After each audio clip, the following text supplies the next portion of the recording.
AC 1222 rate appeal. Grievance is by benefit is not getting 13 Pass on the memos. Pass on the memos. Please pass on. Pass on. This is a matter where the Honorable Appellate Court set aside the order, each of the orders directed for re-hearing. Re-hearing. Yes. Yes. Annex the order of the Supreme Court.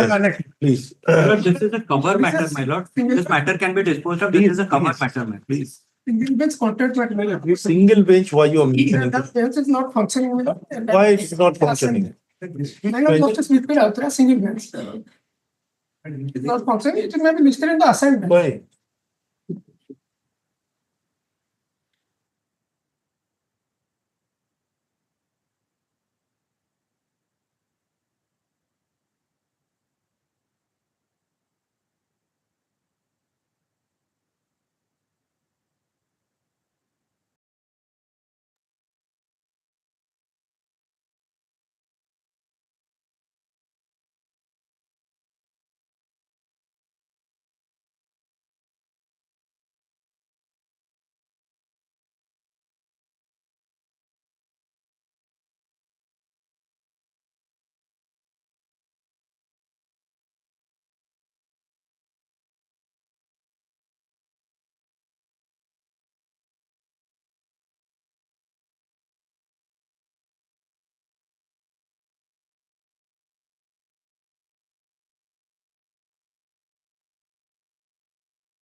Assignments.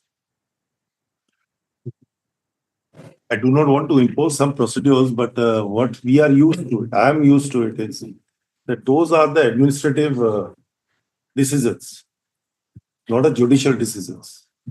So why don't you approach the Secretariat of the Chief Justice and write a letter that this is your problem and this can be sorted out in the administrative side.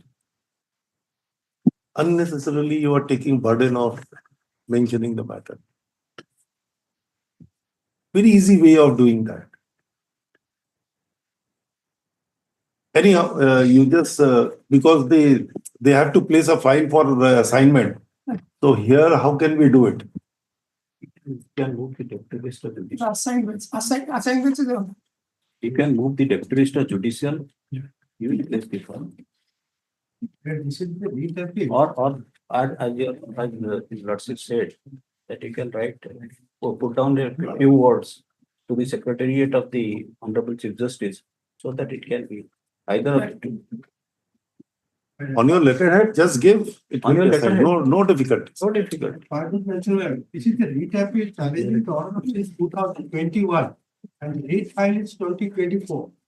Till that, the rest matter till that has not been listed. Cannot. One, just find out why it is not. Two memos. Yes, I will. Sir, pass on the memos. Sir.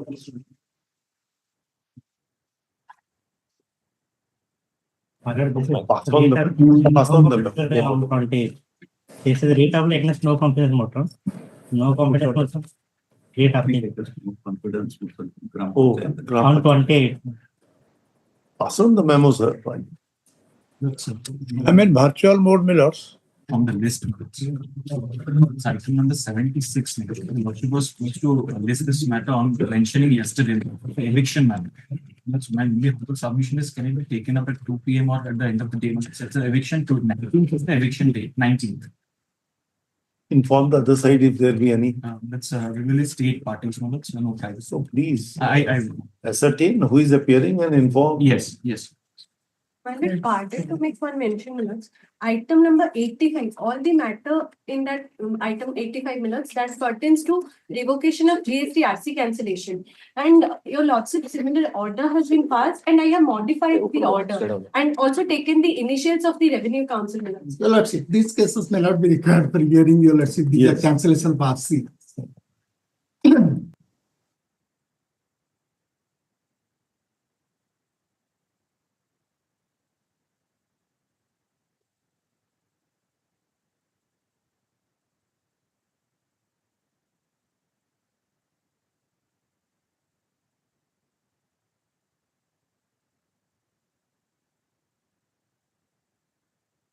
only for non-filing a PIT on the. Oh, that's Yes, right. right. I just told. Yeah, I told my brother. I'm only giving concession on those cases. No. Let's, That's true. let's, one item in the list that is 86. Some mention is as strong, it's in respect of a premier institution, that is the law college, MS Law College. In front of it, a vending zone is being constructed. What? A vending zone Oh, in front of a law university. It is, because they are proceeding on. So I mentioned in matter has come, 86 next taken up. Let's see, sir. You have mentioned the matter has come. Let us see. We can reach. Don't worry. Item 105 I was permitted to withdraw by. Oh, by all means. Are you an advocate on record? Yes, I am the. Are you an advocate on record? And who is the other side? State who is appearing. Ask item number 105. withdraw. Name. But item 79 is a habeas corpus matter. You will see the 15 years yard has been kidnapped since 6 months. Police is not taking any action. 10 times it has come before. Yes, Yes, let us. We'll definitely. Will definitely. Withdraw. 94. Please give. Only there in the list. Withdrawal is always You welcome. are the, Mr. Achari, you are the advocate on record. No. Where is that? Where is- It's a case in the present case. Yes, Lord, I'm the witness. Okay. I'm the witness. I want to mention Yes. my item 25. I appear on behalf of my senior. Due to some personal difficulty, my senior is unable to appear today. Just mention, remind us when it is called. Don't worry. Just remind us. We'll consider. Item 6, I have received. During which times I will Just Supplementary list item number 1. Plus item number 8. Plus one mention, plus I beg pardon, plus. Virtual mode, my lords. I am on item number 8. I am suddenly leaving for Delhi, Bombay, my lords, for treatment of my wife. Can I pray your lordship a week after item number 8? Yesterday I was still, last I was waiting. Sir, any of your juniors to remind us, no difficulty. Obliged, but I will ask somebody to remind me. Yes, please. Mr. Das. Plus with due apology. Milord. Due apology plus. Plus last item 123. Plus that is matter relates to preventive detention.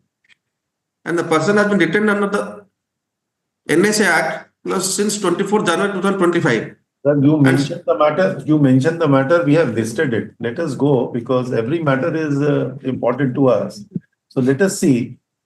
Plus what I beg to state with your lordship, that is today in the morning I have got a call from my Learned State Council because they are going to file a counter affidavit today. So may I humbly pray that matter may be taken up on the top of the list on Tuesday plus. Let them file a counter. Let them. Filing the counter today, Your Lordship. It's no difficulty. You have to serve the copy on them. To see. Don't worry. Yes, call. My lord, may I be permitted to mention a matter? My lord, this matter is appearing as item number 111 today. My lord, the urgency involved is that the interim order which has been granted, it is going to expire today.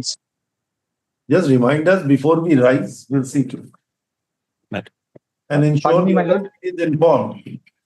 My lord, the other side has been informed that the matter is going to be mentioned. Just mention when before rising. If we can't reach, then we will definitely consider. Deeply obliged. Deeply obliged. Item number 1, sir. Yes, Number 1, I have requested my landlord senior and I am not well to that substance of keyboard. So pray for any date.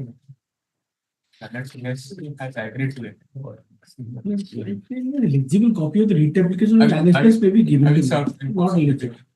Are you aware of Order 17, Rule 2 of the Code of Civil Procedure? Adjournment on the ground of senior, is it a permissible? Senior, I'm not. I'm not. Any, yes, we are granting you that. You have the power. The last occasion I filed my work. Yes. Mr. Roy, Learned Counsel for the petitioner, prays for an adjournment, submitting that he is not well. Mr. Patnaik, Learned Counsel for opposite. Senior is not well. You are not well. I'm not. Oh, then why you have come, sir? You should take rest. Negative impression on Oh, liberating the. no, you could have sent somebody else that you are not. Anyhow, yes. Patnaik Learned Counsel for opposite party number 1 submits the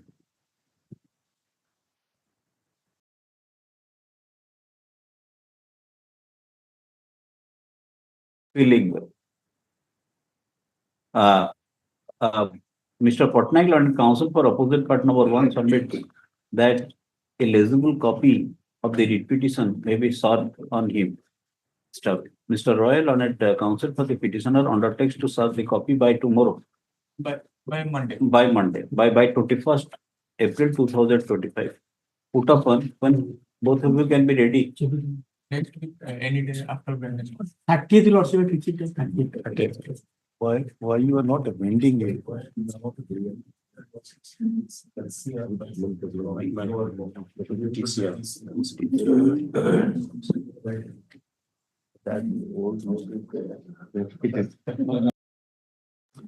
April 2025. Item number 2.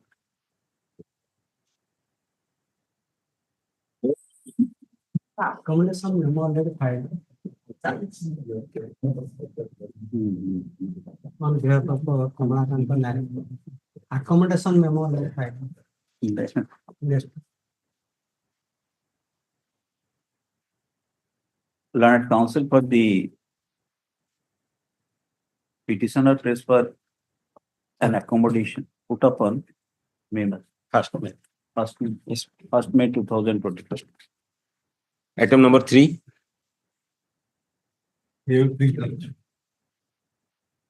The petition to Workman challenged the out of the Central Administration of Wonshul Minor, where the date of birth of the petitioner minor, it's by the management lord that is accepted. Your lordship may kindly have glanced to the hour that page. When you have come to, you seek a correction of a date of birth? No, I am not. The management, from their own side, they have corrected my date of birth. I have flagged in the decision, my lord. I have flagged in the service carer, I do not dispute, my lord. It is a dispute created by the management, my lord. Your lordship may kindly have Annex 1, my lord. That is B, Annex 2, my lord. That is B register. Please show us the decision of the management. My lord, Where is the decision of the management? my lord, that is they have a, my lord, that is they have a, by Annex 4 and 5. They have, your lordship, page 14, my lord. Executive, my lord. You are, That you I are am- serial number? My lord, You are serial number? I am serial number, my lord, 3, KC Shamal, So that is a 1936 is your date of birth. my lord. They have mentioned Yes, that. whatever. So they have mentioned is 19. Now where they have changed it? They have changed, my lord. They have, your lordship, as per the report submitted by the committee, constituted under the order of the director, the following employee will be supervised from the service of the company as per the date of birth mentioned against each. Yes. And before that, your lordship may kind have glanced Annex 4, page What was 30. your date of birth? My date of birth, my 19/4, my date of birth, my lord, 19/5 to 1943. Oh. That So is you in the say that you are 7 years younger. that is mentioned in the B register, which is maintained under Mines Act. Sir, I understand, but this was done way back in 1995. My lord, What you were doing, what you did. when when you were they are started. going to retire me on the basis of their date of birth. Sir, this must have been communicated to you way back in 1995. My lord, Why you did not raise an objection then and there? that's why I raised objection. I came before. When you raised an objection? My lord, I came here before lordship, challenging that. When? My lord, that is writ application, my lord. I have filed This present writ petition you filed. No, no. Here I Before have, that you did not. I have filed a writ application, your lordship directed, make an inquiry. Mr. Chand, did you file any earlier writ application challenging the change in the date of birth? Yes, yes, ma'am. What is that? Where is that? That's what we are asking you. Exhibit E. Or 3. Email. That is in the TCR. Where it is? Find out.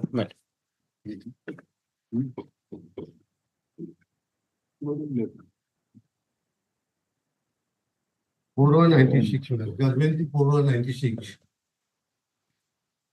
It will be my lord. There are direction given to make an inquiry, madam. Where is that? Writ petition, I just wanted to look at what was the order and It is in the TCR. Give the email, LCR is there.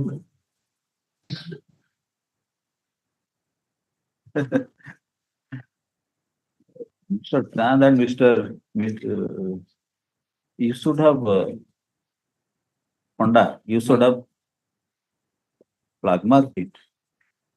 Oh, this is that order.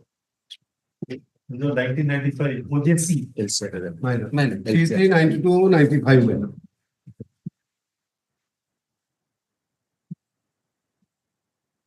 Judgment 41/2096. Who's in there?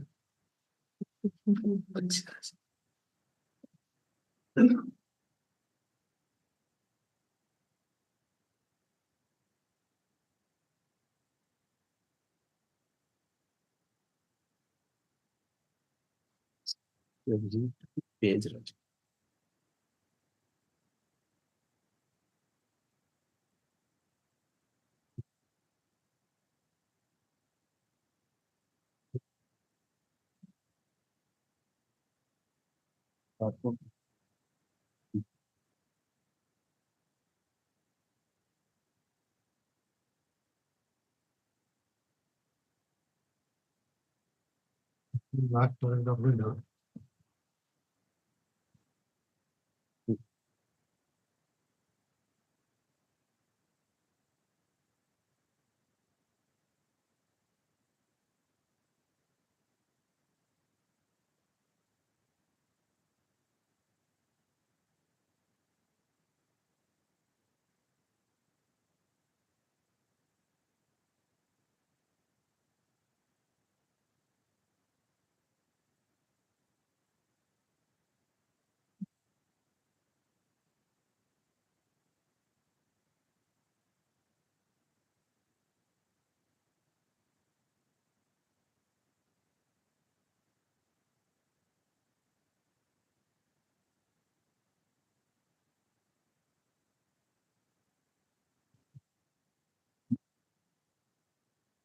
Yeah. So that this was quashed.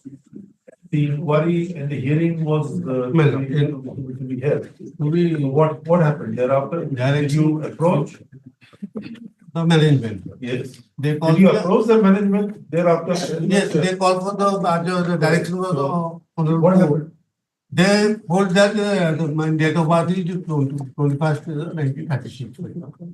35. 36. 36, yes. So, my lord, When they held? by the inquiry committee, they had your lordship. When? Exhibit? Yes, my lord. Here is the said report, my lord. 21/4/20, that is 25/1/97. It shows exhibit as Every day, my lord.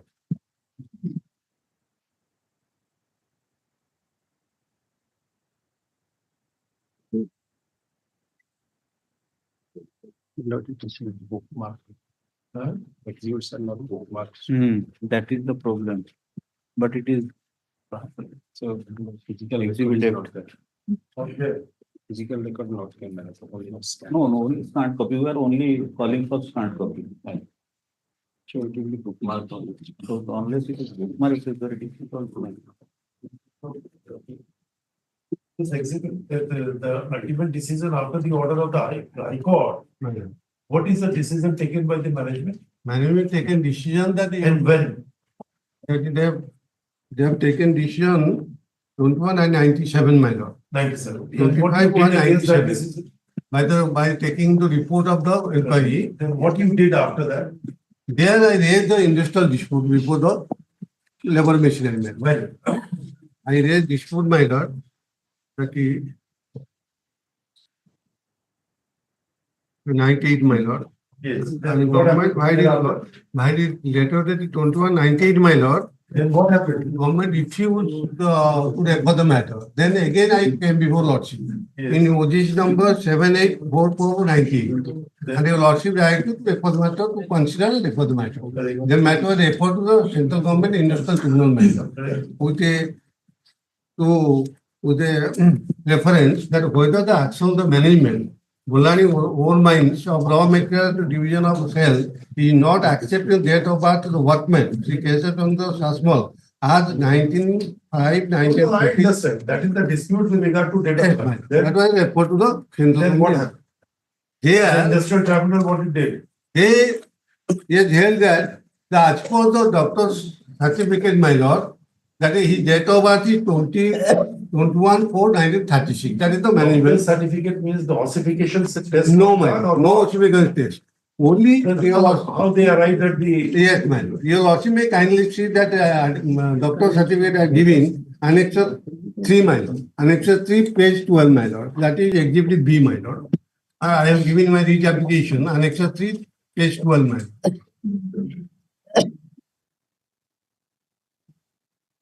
Lordship, that What? annexure 3, page 12 of my reach application. This.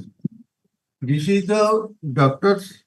No, This this is is not a fitness. doctor's certificate. This is the fitness because Medical when, officer signature. my lord, when the employee enters the service, my lord, they make a whether he is a fit for the job or not. For this purpose, doctor is examining the employee, my lord. This is your lordship see that is candidate for an employment regular employee. That is, and one serial number 1 apparent age, my lord. Your lordship make an glance 25. On the basis of this will be examined on 21/4/61, my lord. On the basis of this upper age, my lord, given by the doctor, they turn my age into 21/4/2019. When you joined, I joined 1961, my lord. I joined the service in ore mines, my lord, in the year 1936.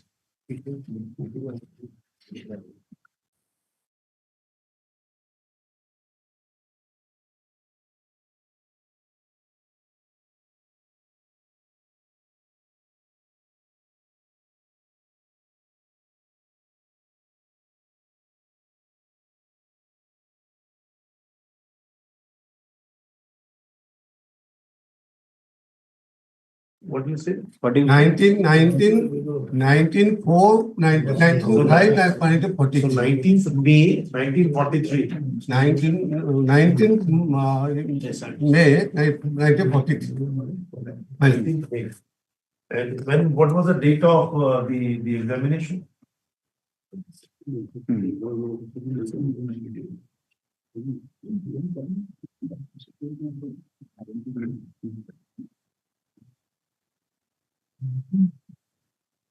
What?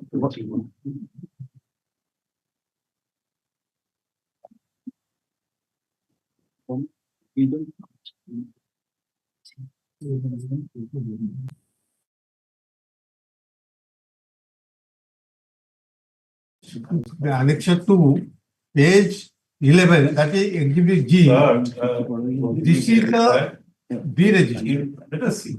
If we accept your condition that your date of birth is 43, 19/5/43. This examination was done on 21/4/61. You were not even 18 at that. No, How can you specify? Sir, mathematical calculation, very simple.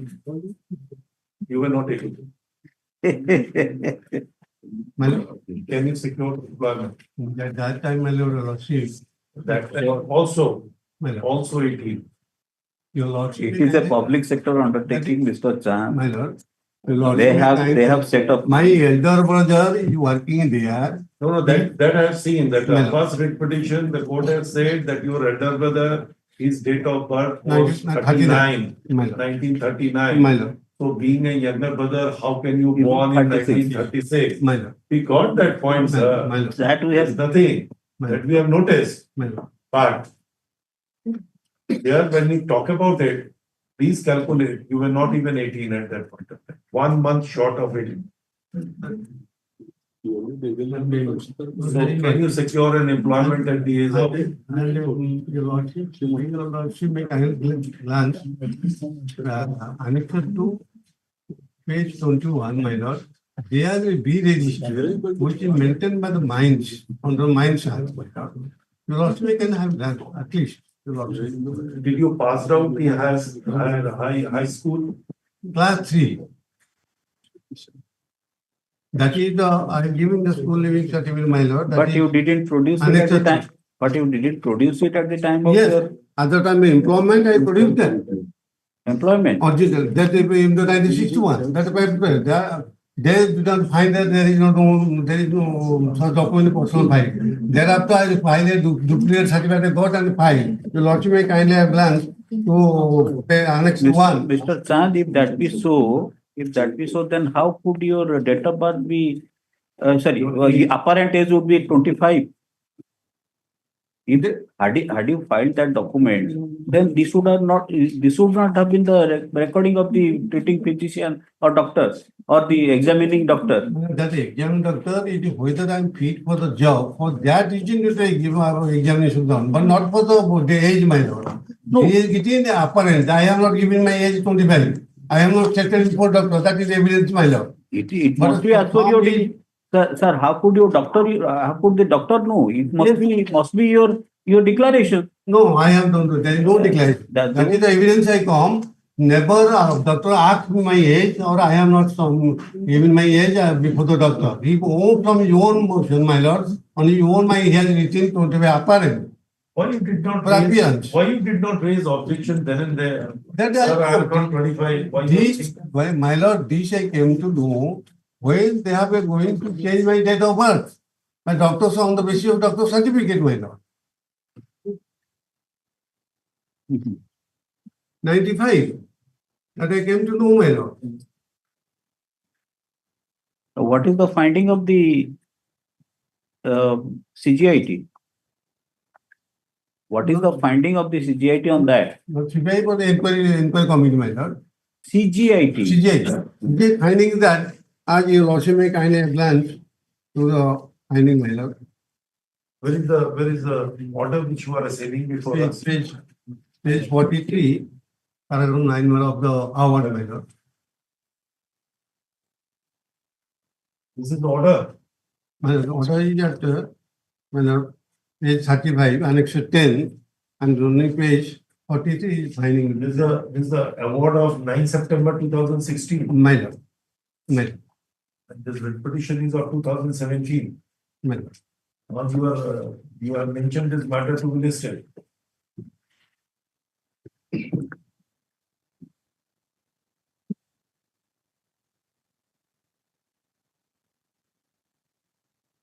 You 7/4/2017 to 5. Yes, each one.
Yes, Mr. Ponda, what do you say? It is only on the basis of that Form B. The age of the workman has been assessed to be 25 and relating back to since he was appointed on 21/4/1961, dating back, that is the date of his medical examination. So dating back that then the authority came to know that came to a finding that his date of birth is 21/4/36. May I please ask? On 4/4/1961, you will see he has submitted an application for joining on the post of helper. How he has submitted the form? You will bring that notice. On the application, you will also glance to Exhibit A. You will also. Let's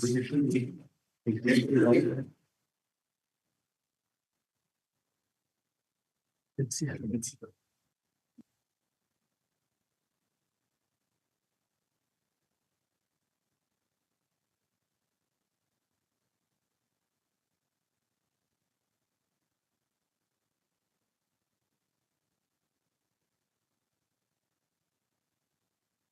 Exhibited.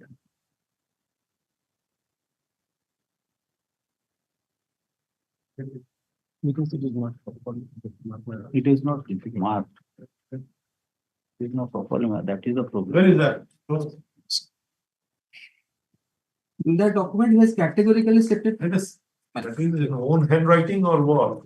No. It has been exhibited, that has been marked by the management representative. This is in his own handwriting? No, Lordship. Then who has written it? He has submitted, your Lordship, that has been marked as Exhibit A without any objection. No cross-examination has been made on the side of the Workman Union. And No, you are referring this document letter. I'm just asking you a very specific question. Is this letter written by him? because during cross-examination, he has not whispered a single word. No, sir, I will take into consideration. Now the onus is on you to prove it, but you have done it. You have relied upon this document. You say at the time of joining, this letter was given. By whom? By this second by So it must have been written by him. Who has written this letter? And who has put the signature? He has put the signature. That has not been disputed. This signature he has not disputed. No, Lordship. Your Lordship, I am just 1 minute. This is not a debate. Let's understand. So this is what this is which you were superintendent, addressed to a superintendent. Mine. Okay.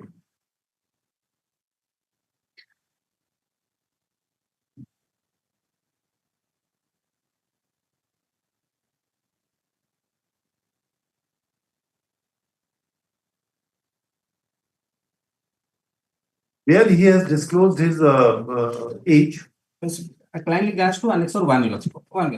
So Annexure E you have given. Your Lordship, Exhibit A. So, Annexure no, 1 to exhibit the, A, no difficulties. Your Lordship, Annexure 1 to the writ application.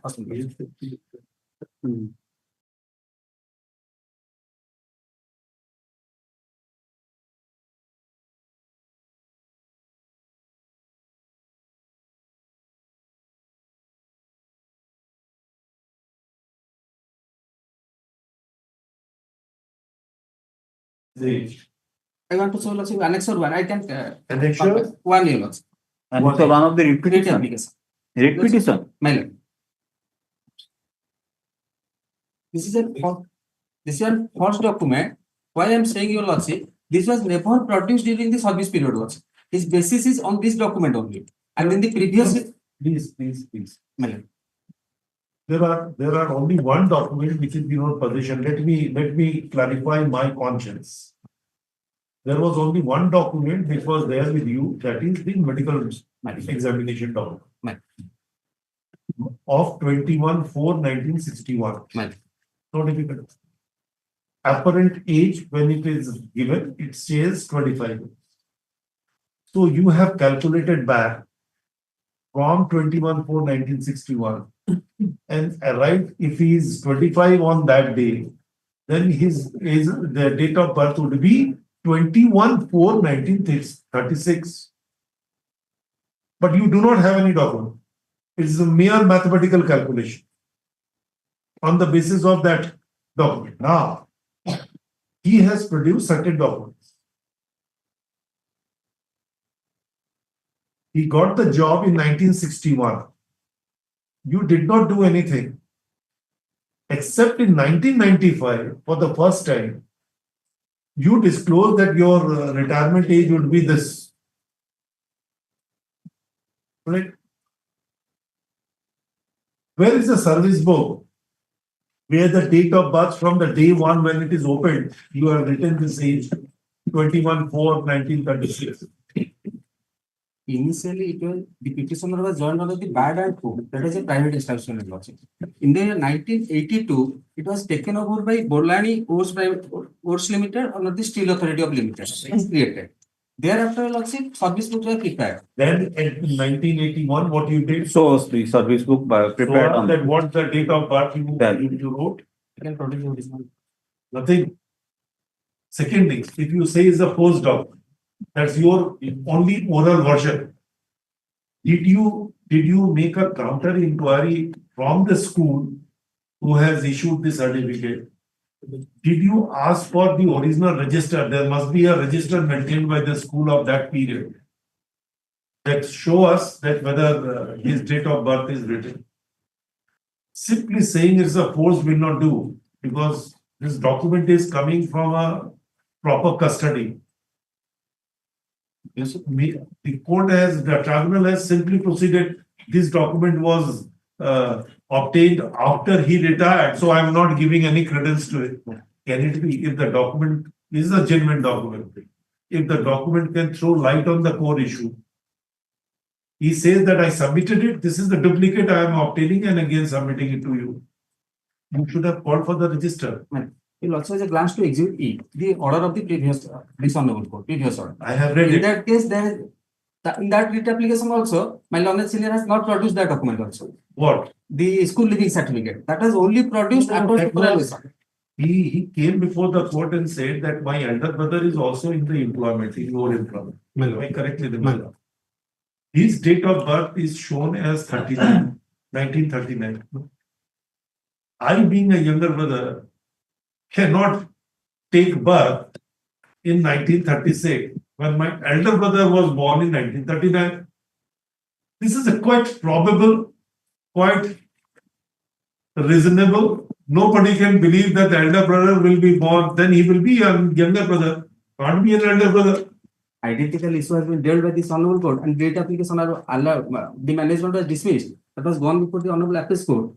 Identical matter. Regarding the appointment before 18 years, production of document after 13 years. Appointment before 18 years is a dangerous proposition. Sir, you yourself changed the date of birth. And Lordship has a glance to Exhibit B. In the Form B register, it was maintained in 1936. That is your medical officer. That we have seen. That is your medical officer who has prepared it. Another document. Register. Form B register. What? Medical document. Where is that? Is it exhibited? Lordship. Yes. What is that? You have exhibited that. Lordship. Exhibit C. Exhibit C. Lots. Initially, it was written at 41,496. 21 for 96. Exhibit C, your lots. 1936.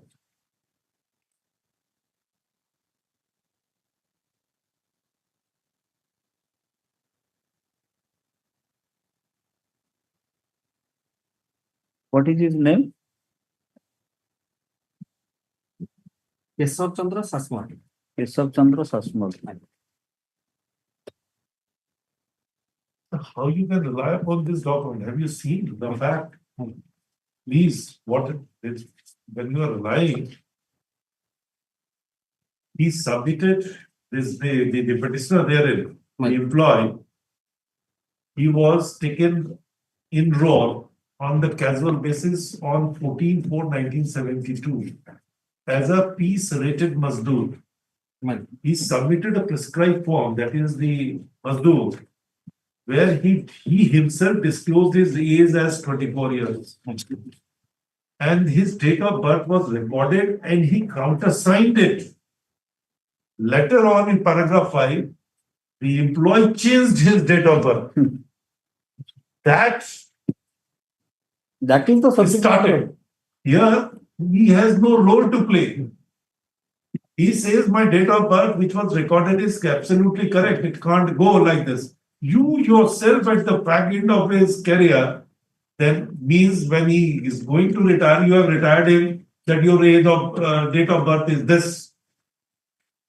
So this case is distinguishable. We asked him initially, did you apply for change of or the correction of her date of birth? We are conscious of the line of the decision of the Supreme Court, which says at the back end of the service, you cannot approach and seek for the change of the date of birth, correction of the date of birth. But here it is just a reverse situation. He did not. The management who changed it. Because the age was mentioned at 24 years. No, where? I am just asking. It was only in a medical examination. His age is shown as 25. You have taken a benchmark. If he is 25 as on 21/4/1961, then with the clear mathematical calculation, his date of birth would be 21/4/1936. There is no other document. But subsequently, he has produced the school living certificate. He has produced the school living certificate. It's duplicate. No, Lordship, that has never been produced. Please, it is marked exhibit you have shown. This is before us. Lordship, due respect. Correct. Now he produced it. Mr. Maybe after the return. This is not on his name, Lordship. Lordship is a What class are you talking? of I one. don't know. Keshav Chandra Saswat. It is their document. Form B. Form B. Initially, it was written 19/5/43. Then it was scored through. Oh, they themselves. I am not Then- Lordship. That has been illegally done. No, Who has done? Who has done it? no initial has been. Brother, who is the custodian of this document? You are. He is not the custodian. Due respect to Lordship. Lordship is a class to one. Lordship is a class to one. No, Mr. Ponda, thank you for showing Annex or Form B. one movement, your Lordship. Annex or one movement. You are the custodian of the You are document. 19/5/43. You have scored through and put 29/4/1961. Lordship is a class to Annex or one for a moment. One moment. Actually, This school living certificate, how it has been forced, I want to brought to your Lordship. Can it be done in a certiorari proceeding? Did you raise that before he has exhibited it before the That was met with the objection, your Lordship. what objection you have raised That is not. with regard to genuineness? My Lord. You have cross-examined, your Lordship. Why did? You have cross-examined, your Lordship.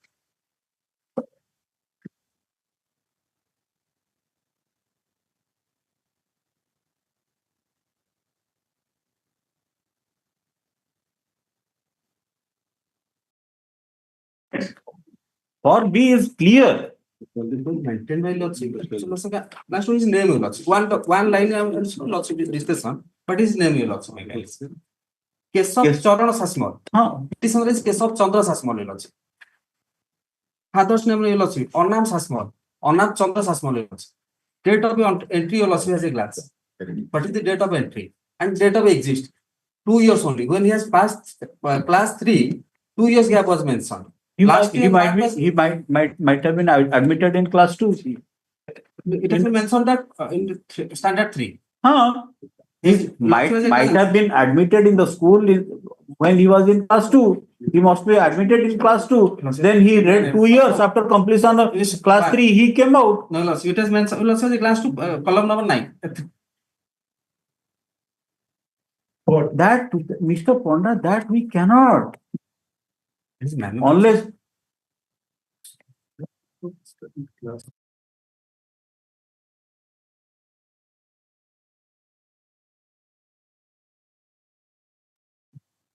that cannot be a ground.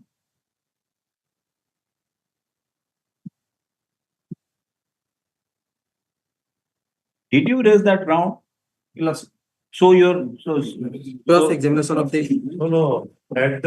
He must have tendered in the examination in chief. At the time of tendering the document in examination in chief, did you raise an objection? Objection. Please. That it was marked after objection or it was what? Objection.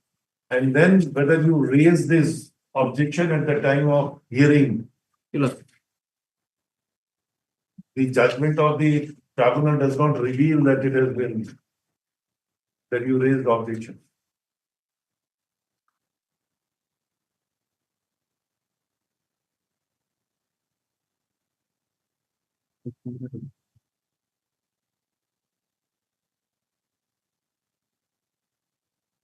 Also, we glance to. Also, the glance to page number 36. 37. 37 of repetition. No. Please, we wanted an evidence which was taken at the time of recording the evidence. They must have given an oral evidence. Where is the examination in chief? Logic page number 42. The examination in chief of him when he tendered this document. Sure. Page 26. Evidence of it. His evidence of it. 26. My cross examination starts at 20. First show us his examination in chief. Page 26. Page 25. Yes. Oh, this is. Yes, show us this. Yes, as per my school leaving certificate, date of birth is this, same has been recorded, maintained, as well as in form B also.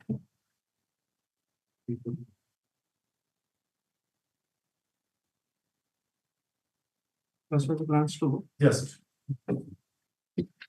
Where is the document, when he tendered the document?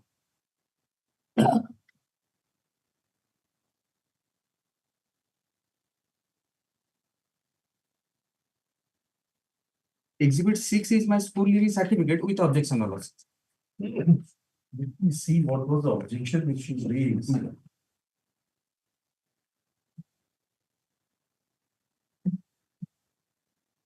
Exhibit 6. Page 31. With objection. Yes, you raised an objection. And what is the cross-examination you did on this document? Lots was the last 6-7 line. As per the order of the Honorable High Court, the previous order, I participated before the inquiry committee. Don't worry. I do not want. I just wanted to know. I have seen. Exhibit 6 is my school living certificate. It is marked exhibit with objection. Show us in the cross-examination what question you put on this document. Please show us. Please show us. From page 31, the cross-examination starts. Last 10 lines. Yes. Last 10 lines. I have submitted. As per the order of the Honorable High Court, I participated before the inquiry committee. I have not filed any documents in support of my date of birth before the inquiry committee.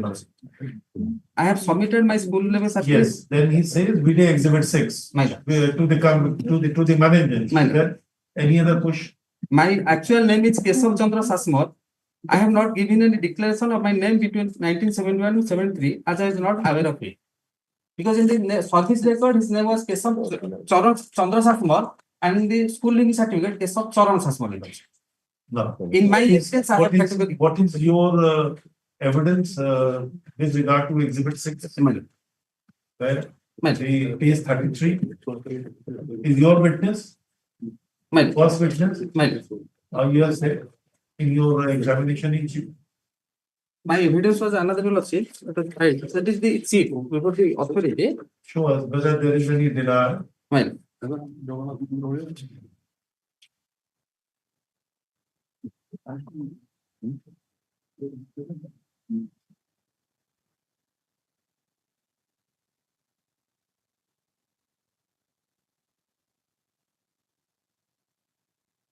plus paragraph 9 of my evidence affidavit.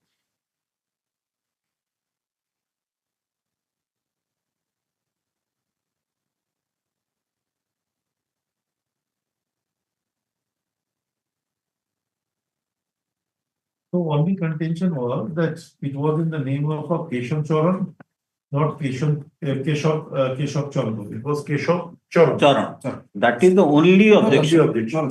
Paragraph 9, I have categorically stated that was my evidence affidavit. Sir, What? just paragraph page 34, last line. Before the cross This is the examination. evidence affidavit that has the deposition and cross examination. The deposition I am reading. No, sir. Of your first Another witness. portion. Another portion. This is the evidence affidavit I have produced with the long CPA. Page 10 of my contract. No. Oral evidence, the first witness simply says the duplicate SLC submitted by the second party workman belongs to one Keshav Choran Sasman. I do not know, was then reading in class 3. The only objection is with regard to name. No, sir. Here, no. What do you say? No. I have done my Your evidence is This is there. my evidence, Lordship. That was exhibit marked through the oral manner. This is the written evidence filed before the learned CGID. No cross examination has been done, Lordship. Sir, it is there in the annexure 9 is there. That is not the complete one, Lordship. With due respect to Sure. So- The examination in chief. mine. This is the example. Page 10 of my contract. Here it is.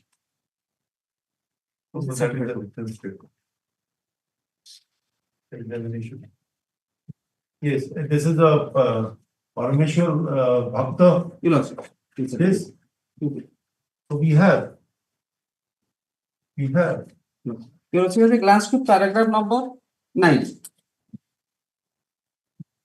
But the second party workman.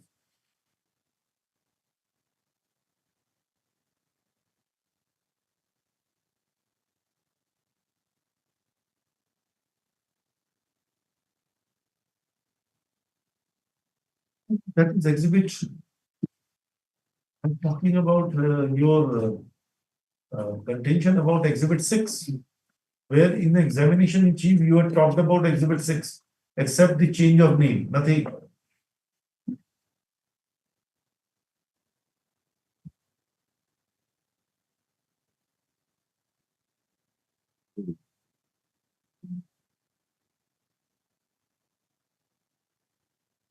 Paragraph 9 and 11, that has been only. No, there is nothing. You have not said anything about it. I have said that, Your Lordship. You say that initially in the service record it was shown as 1943. Later on the basis of that medical, you have shown it 36. That's the only case you have done. What about exhibit 6? Paragraph 9, Your Lordship, you have stated that. I deny that this is a document raising an objection. Paragraph number 9 of my evidence and affidavit. Counter affidavit. Paragraph page number 11.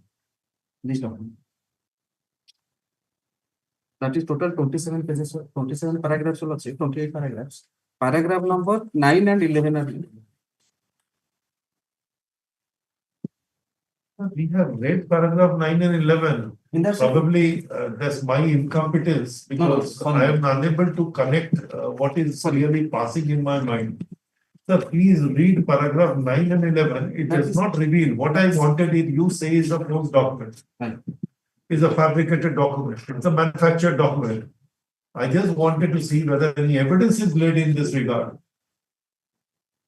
No, Lordship. Nothing. No. If you do not, then what is the rule of evidence? Our service regulation, Your Lordship, says that if there are multiple. I know a division bench judgment of a Calcutta High Court in this regard. AIR 1961 Calcutta. AEG Carafiat case.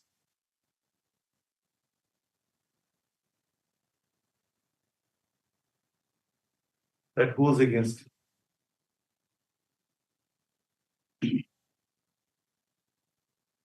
You have to put a very pertinent question in the evidence. If you do not, then it will be deemed that you have admitted. And you have admitted in your evidence that it was 1943. Subsequently, it was corrected. That is sir, that is your document. That was in your custody. Initially, it was only first of all bad and post. Subsequently, Whatever. but there is no initial, no. Sir, Sir, if you inherit the asset, you must inherit the liability also. All without assets. So if you take over the management, then all the documents maintained by the then management, you are bound by it. You step into Well, their go down. shoes. Go down. So you have to, Right. you can't say this document cannot be in his possession. It was your document and you unilaterally corrected it. They did not play any role into it. No, sir. The way it has been decided, no. And you did not raise an objection before the tribunal on when you raised objection at the time of marking the document as exhibit. You ought to have said that this cannot be marked as an exhibit. What is an objection? Objection to receiving a document in evidence. The evidentiary value of the document is one thing, and an admission of a document in evidence is another. Objection is raised about the admissibility of the document, not the evidentiary value of the document. What objection you have raised?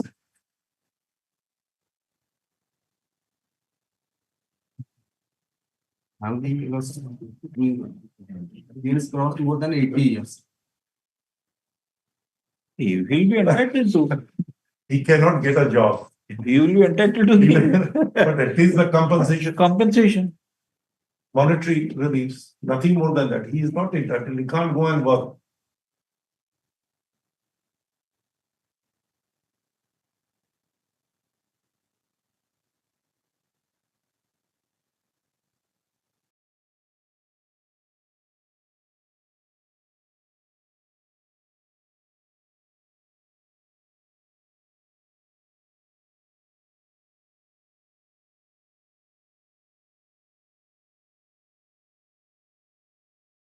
Now, at the back end of his life, what do you? What was his salary? And he has been pursuing his Litigation right for all these years, For since all- 1995. he has been. Since 1995, he is pursuing his and diligently also.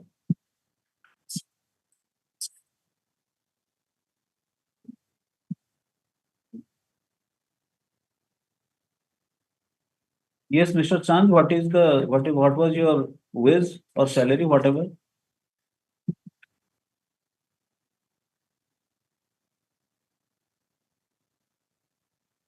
Because Mr. Counsel for both the parties, remitting the matter would Limiting matter. further Within 3 months, specified. we may, sir, Mr. Ponda, you know very well. Then the CGIT will come up with a petition for extension. Then after transfer of the presiding officer, no officer will be appointed or posted. You know you are practicing there day in, day out. Every day you are appearing there. Both of you. You are experts in this line. So remitting the matter will further punishing the workman.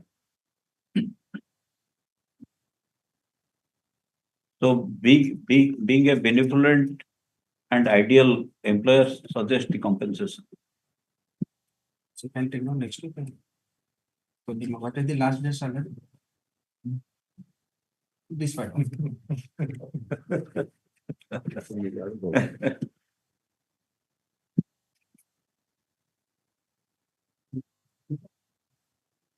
Okay. Mr.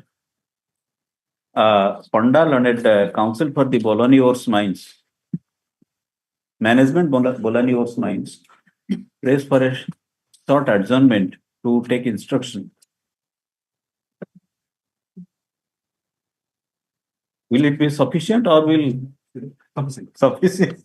Actually, that's for the online client, YouTube system, they are nothing all it is.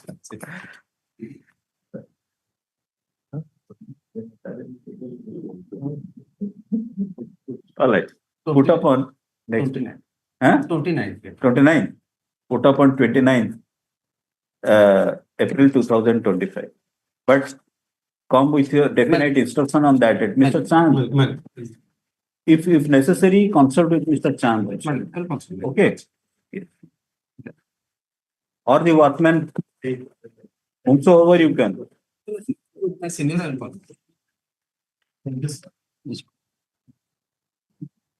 Item number 4.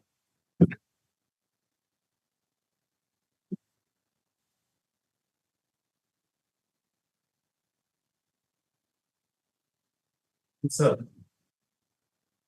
What the award of the central government industry Department number 1 has taken instruction by this side. It is a matter is whether we have challenged the award of this CA.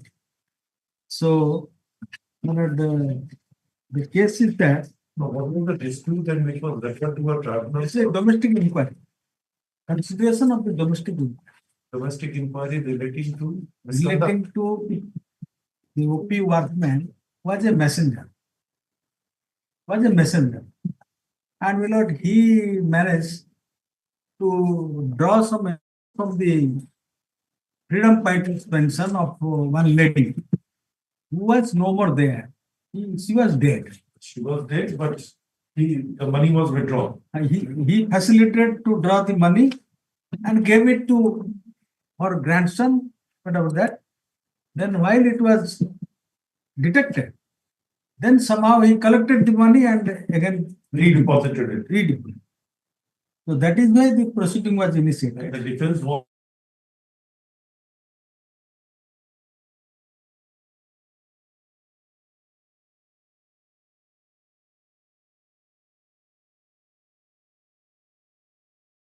And at the time of disbursement, withdrawal, whether this delinquent or the workman has admitted that, yes, I knew that she is dead. he has given that document is Exhibit P. What? That Exhibit P, he has admitted that I have done this thing by mistake and I have somehow corrected and then returned. So thereby he has misled and facilitated to draw the money. What was the amount? 20,000. But your lordship knows the bank, it is a bank, State Bank of India. But your lordship knows the judgment of this honorable court and the apex court. The utmost sincerity and honesty has to be maintained. Maybe it is 1 rupee. So that is the things. And below 17B, we had been paying and we have made the overpayment because his due of retirement is 31st August 20. But we have somehow went on paying until beyond 20. Beyond 20, and that is August 22, second. 2 years. 2 years. And the amount is 5,700 per month. Yes, last pay, whatever. 5,792. That was there. And may I draw your lordship to charge? No, what is the subject matter of challenge? Here is the overpayment. No, not that. That is 17B.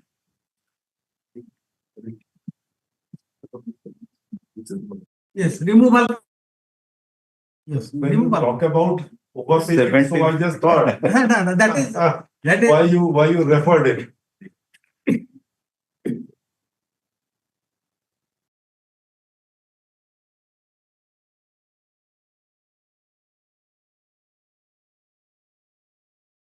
to sustain my writ petition, I have to satisfy your lordship that 17B. We have to. Sir, That is it. it is the hangover of earlier. Earlier. Sorry, Mr. Mohan. But that is not the subject matter here. But on 10/3/2025, this court directed you for an amicable settlement. Thereafter. Huh. Lordship, kindly see, thereafter the order. 24/3/2025. My lord, what I submitted in what context, that let me clarify. I submitted to your lordship that supposing your lordship hold that the inquiry has not been done properly, and as it has been held by the tribunal, it's well and good. In that event, the question of reinstatement does not arise, and at the event also in view of the Now he has already superannuated by this time. So reinstatement cannot be. Question of reinstatement. So anyway, if he can be compensated. Yes. But one thing, my lord, who will bail the cat? Your lordship knows the management. So that is why it can come from your lordship's side. Because the judgments are there. The lordship have decided the space of compensation. But before that, your lordship should be apprised, be satisfied that we have done properly and the inquiry has been done properly. And it is a case of admission also, while submitting the so-called reply, and as well as before that giving that documents in writing that I have done this. But kindly excuse me. And that document is also exhibited document. And that has been also taken into consideration by the learned tribunal, but it has been read down. So that finding I can bring to your lordship kind attention. So let me take your lordship the charges. Lordship kindly see. According to you, it is simply a case of disproportionate punishment. Yes, that also tribunal has given a finding. The conscience of the court. Yeah. That's the only thing, because you say it's an admitted one, that yes, I did it. But your lordship will find a judgment of the Apex Court.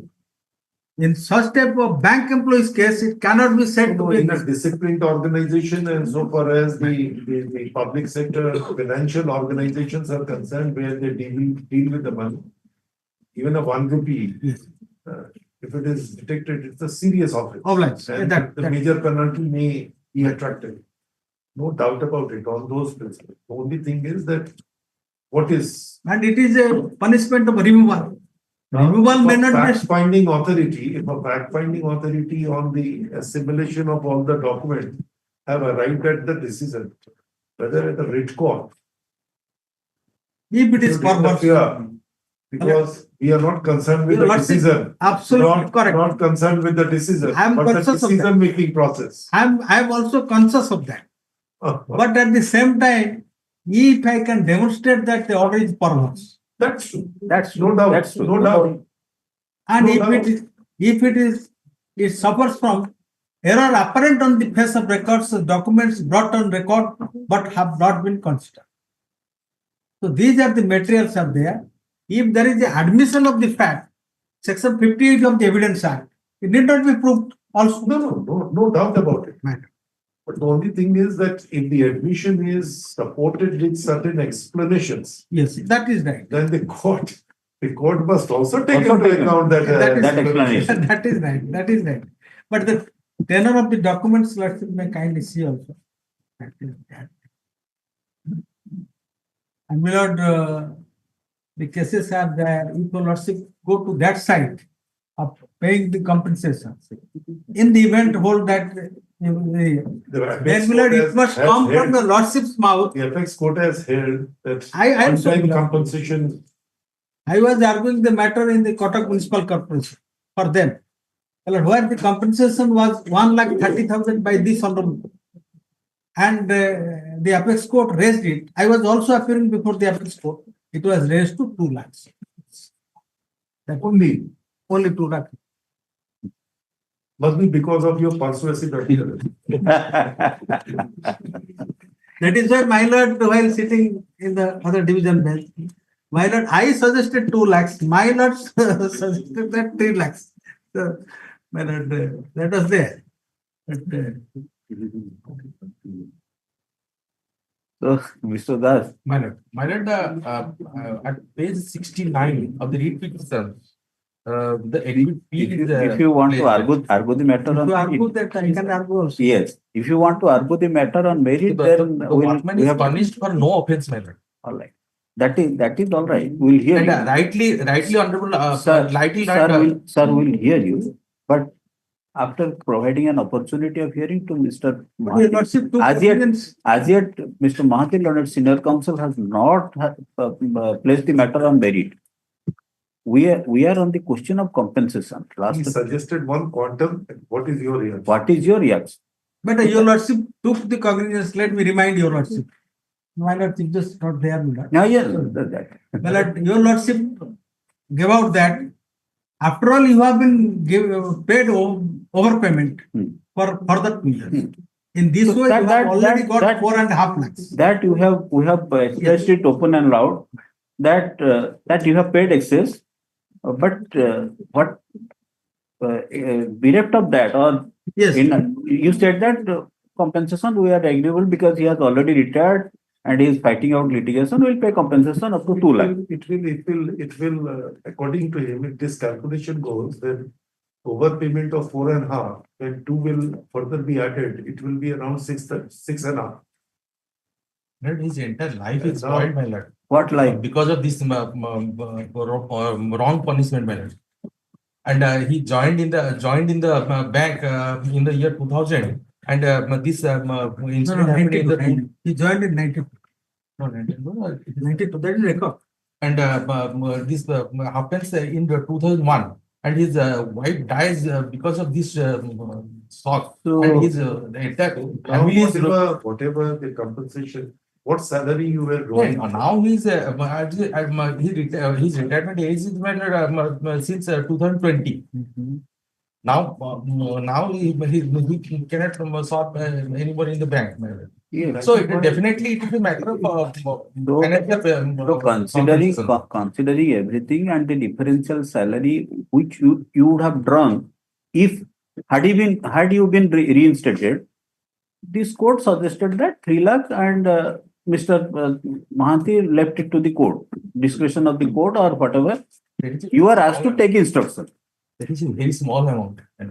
Because So you already got 4.5 lakhs when you are not entitled after the superannuation. You are not entitled. it is only 1 lakh and something. Sir, are they entitled to a pension? Pension Pension is there. after In your Messengers organization. might. Messengers are subscribed. They are not. That's why I'm asking whether he's entitled or not. They may not be. They may not be entitled because they are substaff. They are not staff of the court. They are substaff. So when you are not, then you have already received a substantial amount. No, he's a regular staff of the SBI manner and class for him. Have you gone for that? Yes, That has not been decided that you were the direct employee of the bank in that sense. Against any sanction post or something, I do not know what is there in the bank. That is a regular postman of the bank. Messenger is a regular postman. Messenger is not a post. Messenger at that messenger is the messenger are substaffs of the bank. State Bank of India, at least. Yes.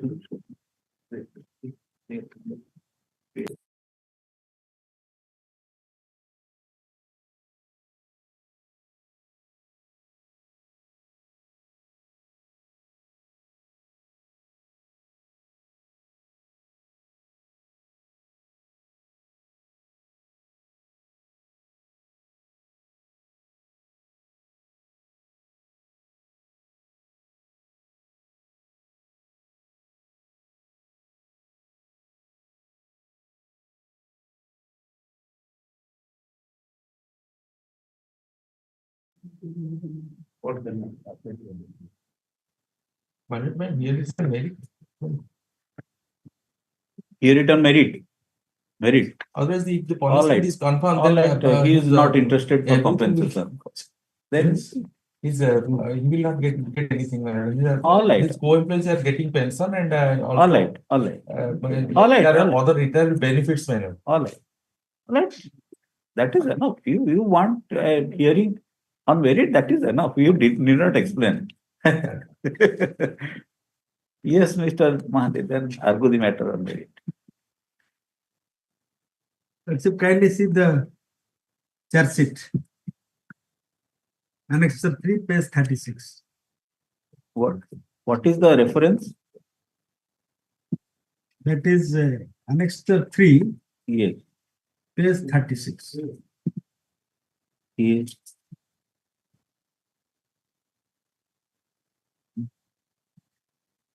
That is, this is the charge sheet. It is alleged that while working a Umarkot branch, at Umarkot branch, on 3/10/2000, you have presented a withdrawal for rupees 20,000 in respect of SB account number so and so of Srimati Radha Gaudani, deceased, to Sri Koteswar Patnaik, officiating head assistant, who was managing savings bank counter, with a request to issue a token stating that the depositor is sitting outside and could not come to counter due to heavy rush. In fact, Srimati Radha Gaudani is dead and was not present at the bank on 3/10/2000. After managing to get a token from Sri Koteswar Patnaik, officiating head assistant, again you approached Sri R.N. Biswas, officiating James S.1, to pass the voucher stating the same reasons, and got the voucher passed by him. To convince Sri Biswas, you have shown him the token issued by Sri Koteswar Patnaik. Again, you approached Sri Mrityunjay Patnaik, paying cashier, and managed to convince him, stating that So the voucher was managed or forged with the signatures. yes, And the life certificate was also Yes. used, It was a dormant account. forged. So thereafter, what is the reply? that reply is that your worship will find the reply.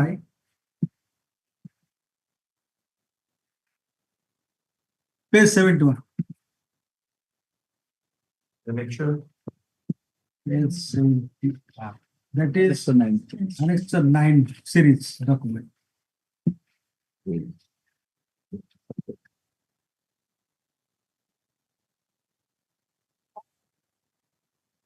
This is to the Assistant General Manager. That's got it. Yes. This is kindly similar with reference to that charge sheet, 24/9/2001. So it says my defense counsel has already explained the truth. So, Defense representative. yes, Man. Should I place it below? where is that defense representatives? Anything prior there to anything? No, that in course of the inquiry, all the documents, everything was given to him, given to the defense representative. And he has stated that defense representative has explained. Nothing on like that. Rather, he has admitted here. With reference to your letter number so and so, dated so and so, I beg to state that my defense representative has already Who is this explained. advocate? Pardon? What is this? You have written at page 70 that when the advocate requested me, who was closely known to me, I introduced him to the staff in good faith. So who was the advocate? Advocate, 70. Malad, he has stated, Ramakrishna Mehra, he is the workman. He has stated this in page He 70. talks about one advocate. He talks about one advocate. So, He has introduced one advocate correct. and saying that that advocate had stated me, requested me, but that is contradicting also Annexure P. That is exhibit, my lord, excuse me, my lord Justice Mohapatra may come to my rescue. That is the ODI document. ODI document. Who is But, page? Page 69. Yes, 69. Your Lordship will mark this is Exhibit P. 69. 69. My Lord can. माननीय शाखा परिचालक भारतीय state bank मोर court लिखि जणाइबार अभिप्राय एक ही जे 3/10/2000 तारीख दिन bank बहुत भीड़ थिला. Bank was very rust. I understand. Don't worry. You read Mr. Marty, you read slowly. Sir will understand everything. My lord will understand everything. महाशय लेखी जणेबार अभिप्राय एक ही जे 3/10/2000 तारीख दिन बैंक बहुत भीड़ थिला. जणे लोक आसी राधा गौड़ी ने आसी पारी नाही मते पेंशन देबा पई सहाय्य करो. मु ग्राहक सेवा हिसाब रे के पटनायक को ठारू टोकन नहीं पासिंग ऑफिसर आरएन विश्वास को द्वारा पेमेंट ऑर्डर करी एम पटनायक ठारू टंका नहीं पार्टी को नहीं देइथिली ता 4/10/2000 रे सेही लोक मरी जाई थिबार सुनी सेही टंका आनी जमा करिया को कहिथिली. टंका मु नहीं देबा पार्टी पाखरु आसी फेरस्त करिथिली. That is your statement. And in this so-called reply, In which context he has written this? That is also I was just asking that what was the reason for writing this? reason is for Lordship will mark that is Cross-examination he has admitted it. That is what he says is that on that particular day, there was a lot of laughter. Yes, ma'am. Somebody says that please facilitate this money to be withdrawn. That is the fact. And he has really facilitated the money to be withdrawn. Such some cashier Patnaik who was there, and before him he went and he got it done. And later on, when he came to know that he was dead on 4/10 or something, immediately he recovered the money, the entire amount. They lead the recovery party and they recovered the amount and deposited them in bank. And these three staff, they have been also proceeded and penalized. There is with minor penalty of a warning manner. But this workman is a class 4 employee and he has no role in withdrawing of money or disbursement of money.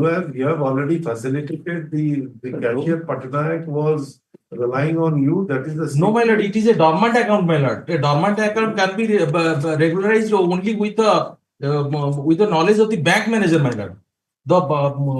Whatever, sir, whatever, Mr. Raj, but you facilitated withdrawing the money to pay it to the party. My lord, but kindly have a sir, is it a fact or not? You facilitated withdrawal of the money and to be paid to the party or not? It was forcibly written by the.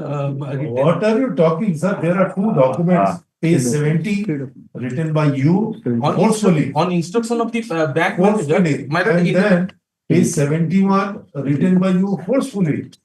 My lord, he was represented by the bank union's leader, my lord, and bank's union's leader actually. What is your educational qualification?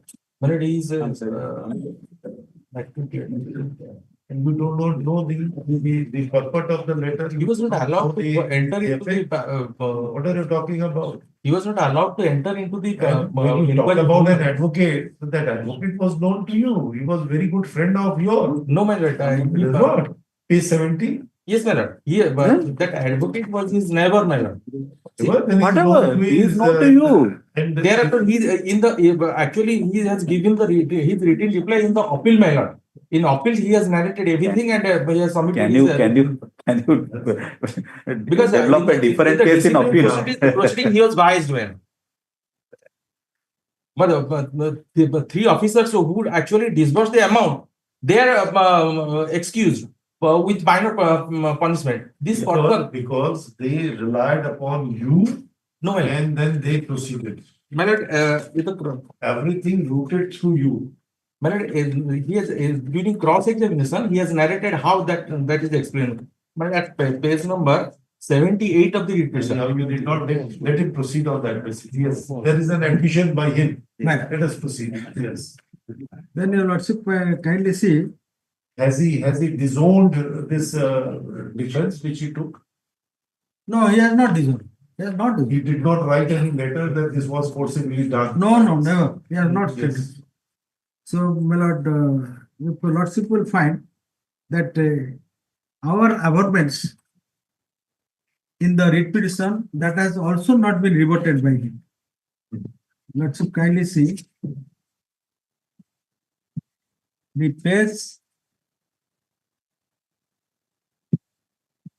page 11 of the writ petition. That the Lord and PO, PGIT cum Labour Court has committed serious error in law while passing the hour by not taking into consideration the pleadings of the petitioner management at all, by overlooking the written statement and the other documents which are placed before it, and has only emphasized on the pleadings of the workman, although the same has been adequately refuted by the management with documentary proof and exhibits. This amounts to non-constitutional material fact which has vitiated our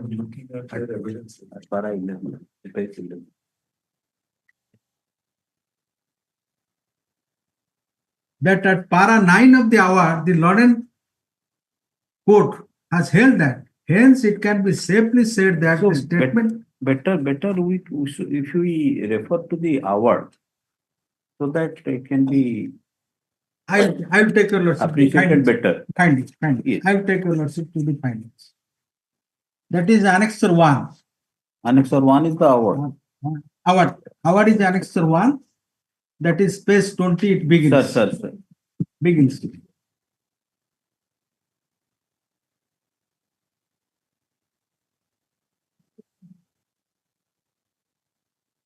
But it may be relevant to bring to lordship notice that para 6.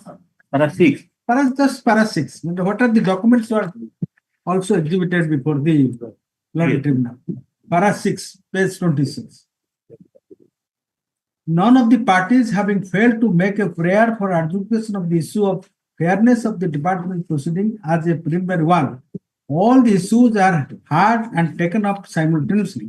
To substantiate his case, the disputant workman has examined himself as WW1 and relied upon certain documents like copy of the job card number 4 of the management, copy of the duties of the messengers as per the staff training center, copy of the suspension order dated 27/10/2000, copy of the charge sheet dated 24/9/2001, copy of the letter dated 10/11/2001, copy of the letter dated 10/12/2001, copy of the affidavit of Sri Jugal Gowda, copy of the letter of Sri S.K. Bainpati, copy of the inquiry report, copy of the letter dated 26/12/2002, copy of the order dated 21/3/2003, copy of the appeal memorandum and copy of the order dated 4/7/2003 of the Appellate Authority, which are marked Exhibit 1 to Exhibit 13.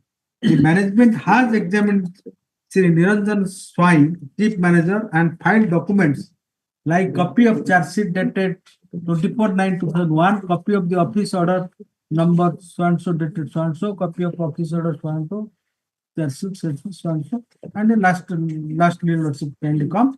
These are marked as Exhibit A to P. So, Mr.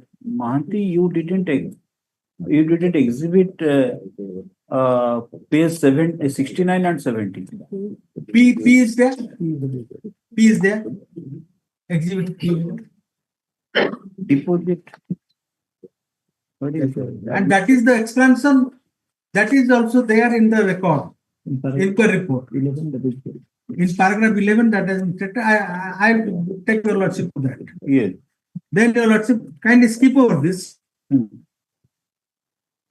My lord. Paragraph 8. Paragraph 8. 8. Findings begins. No. Yes.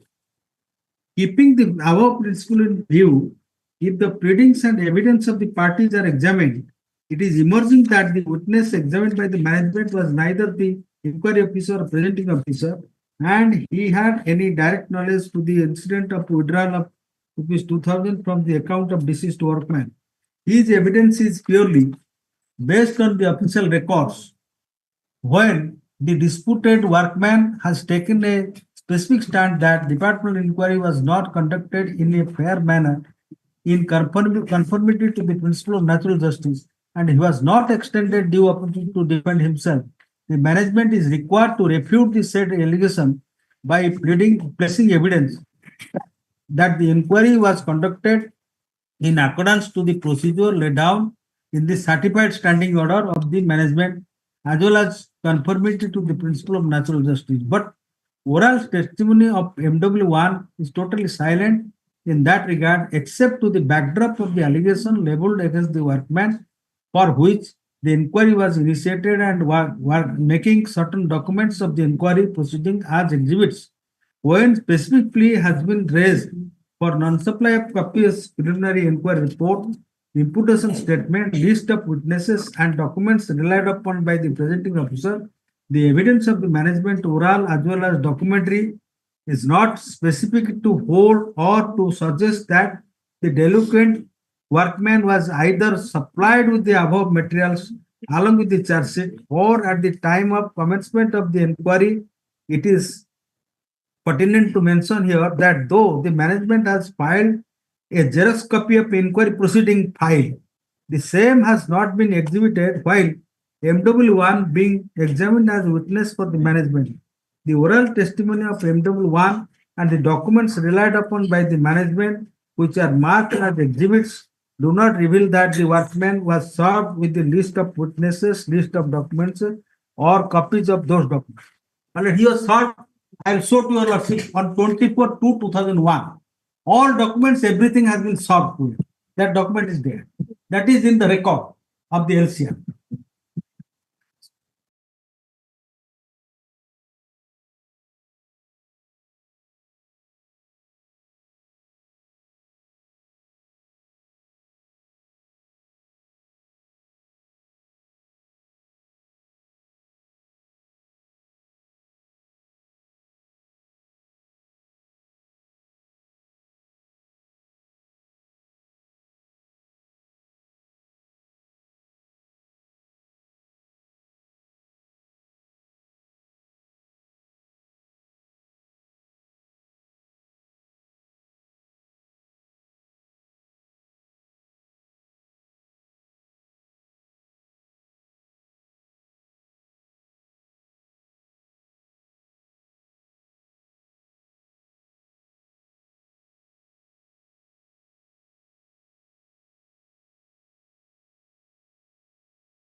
That cannot.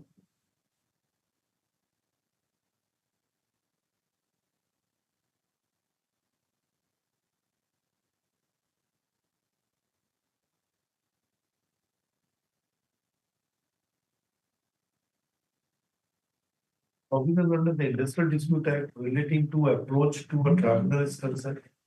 My lord, your lordship kindly see in that context, your lordship. Your lordship, kindly see the definition. No. Just show us the provision that the person aggrieved by this decision of the disciplinary authority. He can approach the tribunal challenging that particular. That is reference is made. Because he has to move before the conciliator. Yes. And the conciliator, if the conciliation proceeding fails, then it has to be referred to a tribunal. Yes, it has been referred to the tribunal. Right. So where is those provisions? Was Section 10. Section Section 10, 10, Section 10 and 12.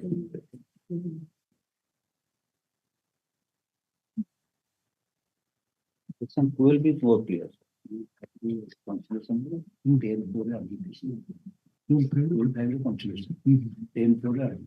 Section 12(5). Yes, 12.5.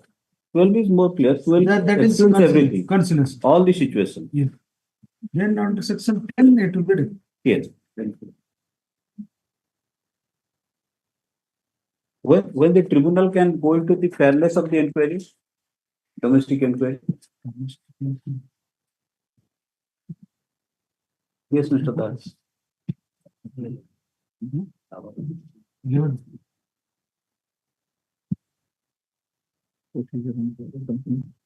Where is Mr. Fonda?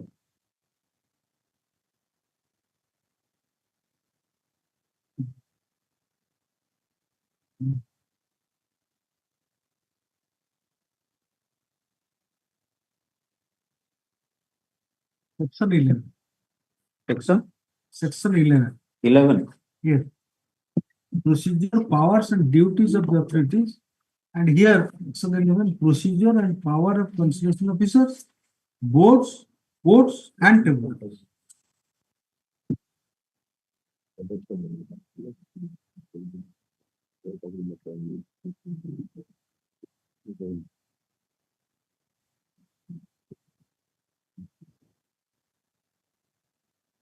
What's it kind is 11.8. Yes. Maybe that may be answering to your lordship's query. Every labor court, tribunal, or national tribunal shall be deemed to be a civil court for the purpose of section 345, 346. the Code of Criminal Procedure. Every award made, then order issued or settlement arrived at by or before labor court or tribunal or national tribunal shall be executed.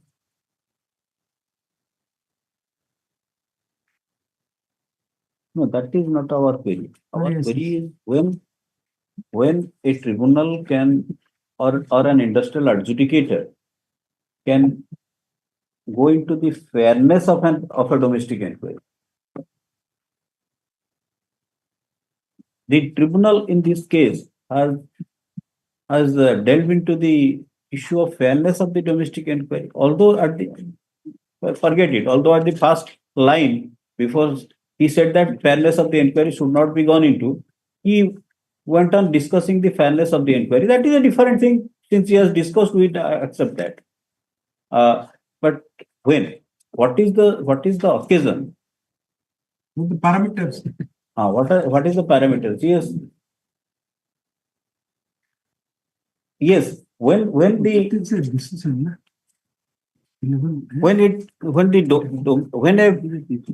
proceeding is pending, when a proceeding is pending before the tribunal, the concerned workman, if the appointing authority wants to take any action against the concerned workman or change the condition of service, then it seeks approval of then the tribunal can go into the fairness of the inquiry and for according approval. Yes, Mr. Acharya. 33 2B. Dismissal of domestic inquiry is necessary. 33 2B. The tribunal cannot interfere with the findings of the domestic inquiry when it was not objected by the workman and the finding 32. 33 to be 33. 33 to be.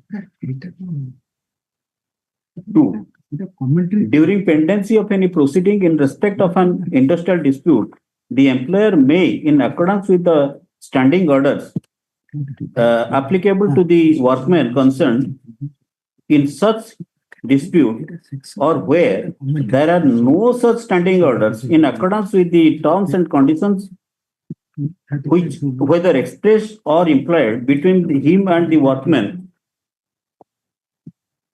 after, in regard to the matter not connected with the dispute, the condition of service applicable to the workman immediately before the commencement in for any B is for any misconduct not connected with the dispute, discharge, punish whether by dismissal or otherwise that workman.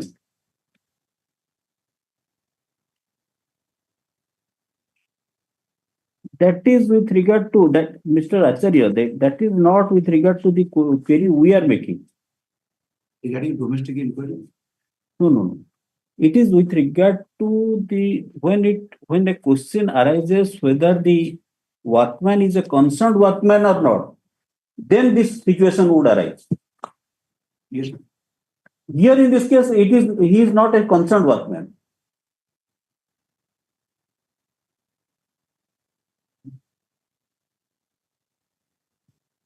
Look, who is a concerned workman? Employed or who engaged, who was working. If in relation to any reference pending before the industrial adjudicator, the beneficiary is the workman and an action is being taken by the employer, then he becomes a concerned workman. Is it not? Definitely. So in that case, approval of the tribunal is necessary. Before imposing the punishment, an approval of the tribunal is necessary. Then the section 33 to 33 2B is applicable. You come to section 11 capital E. $33 to be That is an appropriate section for approach to the dismissal order.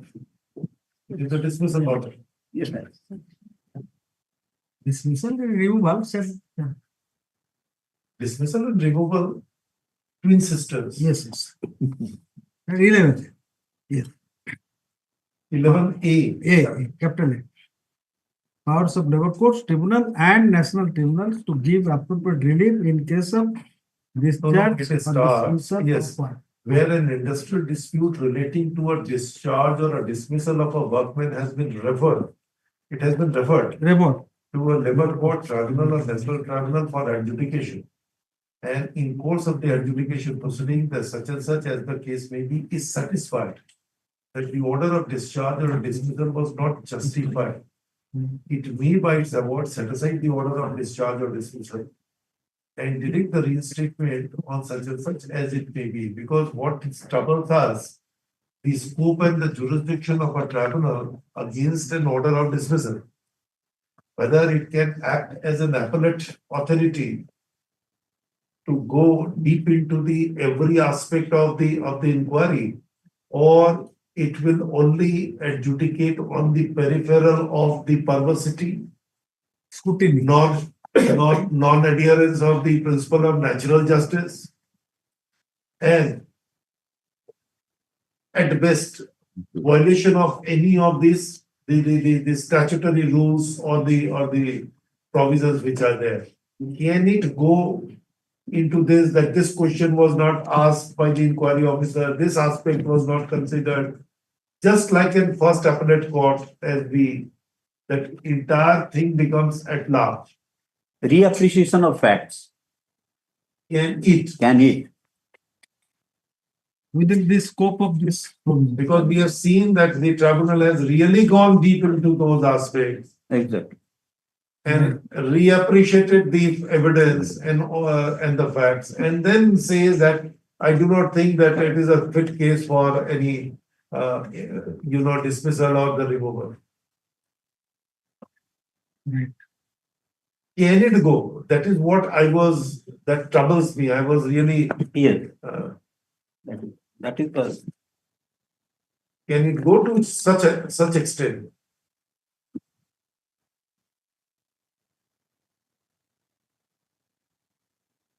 It talks about it is satisfied. So what is the satisfaction is the subjective. There is a judgment indicated here, power of labor court or industrial tribunal under section 11A, not arbitrary, expected to interfere only when it is satisfied with the reasons that the punishment is highly disproportionate. Dismissal. That is definitely one. I was just looking in that line. I was just thinking in that line. So, in other words, on mere asking for it by the workman, whether the tribunal can go into the niceties of the domestic inquiry. Yes, if it is making an inquiry under section 2-A within bracket 2, then the court has to make an inquiry. That is all right. It is not an application under section 2A2. What your lordship just not read out from the provisions and just asking that query. Yes. The tribunal itself has also stated so that it cannot reappreciate. That is what we have said. S.K. Kapoor, he relied upon, Yes. but there are Yes. subsequent judgments are there. We'll have to find out. Mr. Counsel, there are two aspects. That a particular thing invites two situations. One possible view, another possible view, both. If one is adopted by the disciplinary authority, even if the tribunal thinks that the other view should have been more appropriate, can he substitute? No, it cannot do. That is what view. If both are plausible, if one is adopted, can he substitute? No, why? So he cannot go. Yes, why that will be correct? Why not that already? So that is what is the satisfaction. So it should be a subjective one. It should not be an objective. Subjective satisfaction. Right.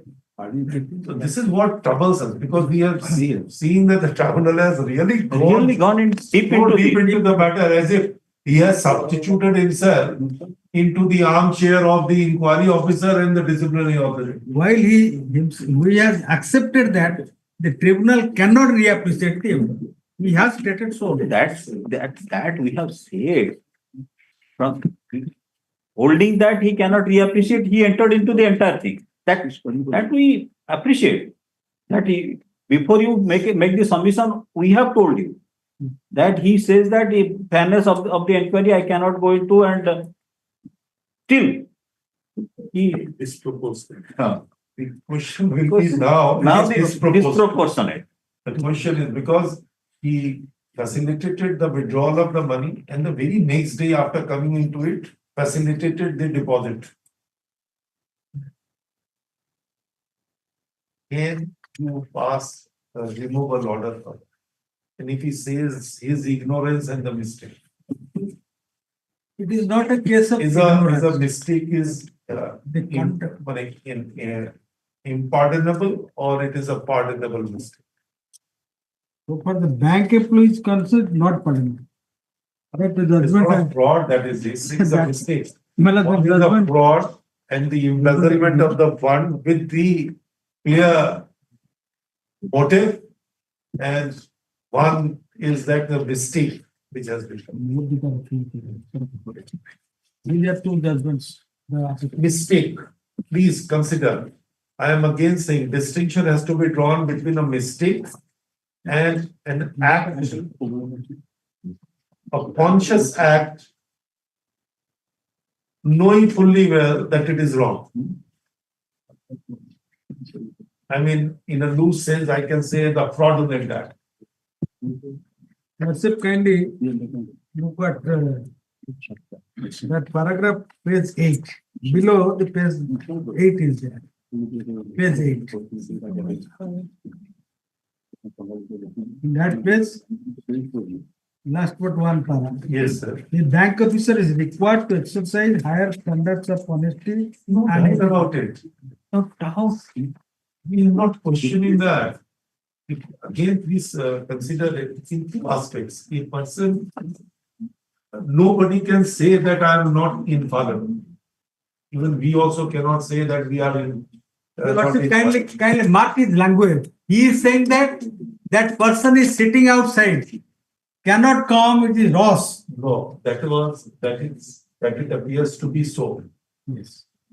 That somebody, he says that an advocate who has come and then say that this is what, please facilitate. He knows that advocate. And then he facilitated it on a good pay. And he did not know that he's committing a fraud. But he becomes just a facilitator. Or may I use the term used as, or was really acting as a catalyst. Nothing more than that. And then the moment he realized that this is what is the wrong, he himself came forward and get that money back immediately on the next day. It was a question of 24 hours, I find from the inquiry officer. It's a question of 24 hours. And he got that money back to the account.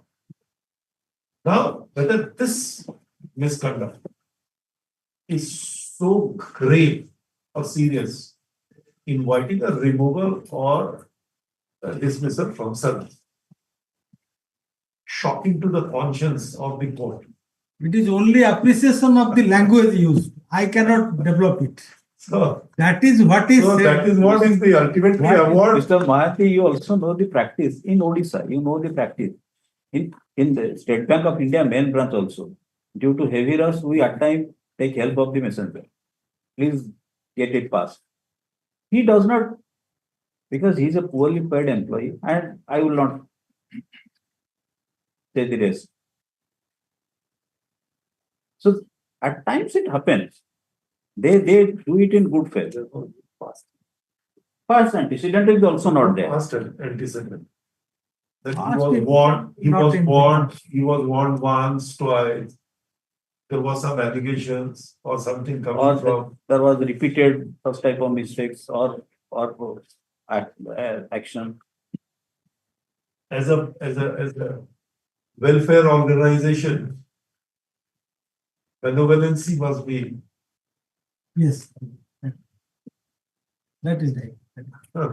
That is what we emphasize on that. So, that judgment I am giving only, another judgments I am giving you, the lordship pass whatever. Formal or ritual discharge of your duty by giving the judgment. Yes, sir. Give.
Perversity also.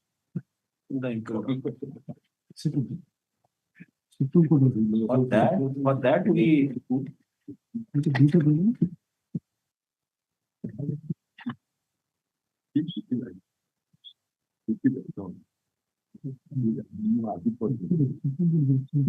what he is. 130.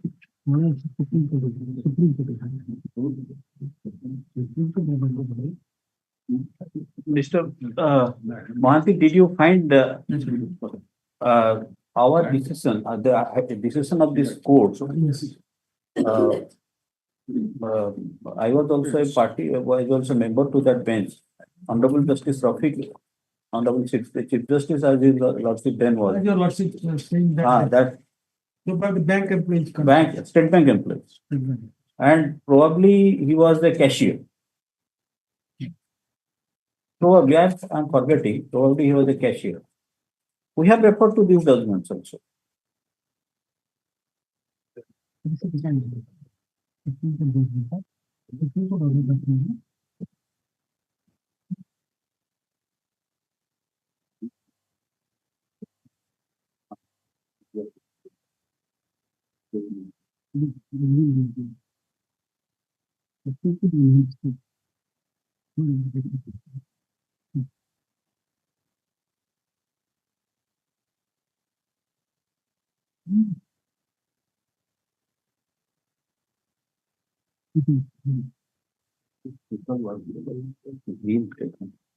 Huh.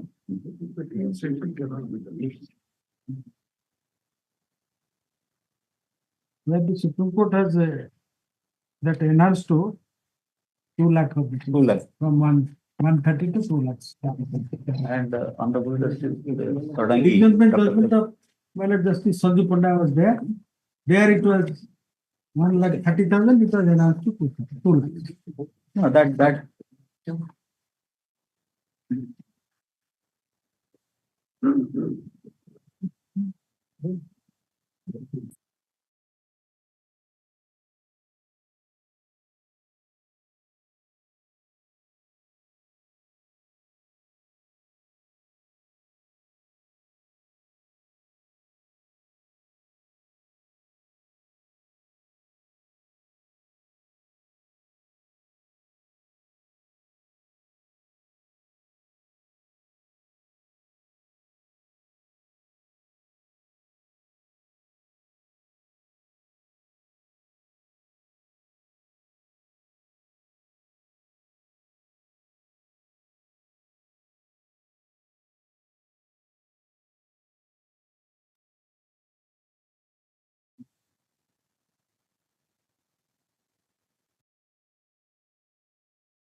Do you have any citation in your support?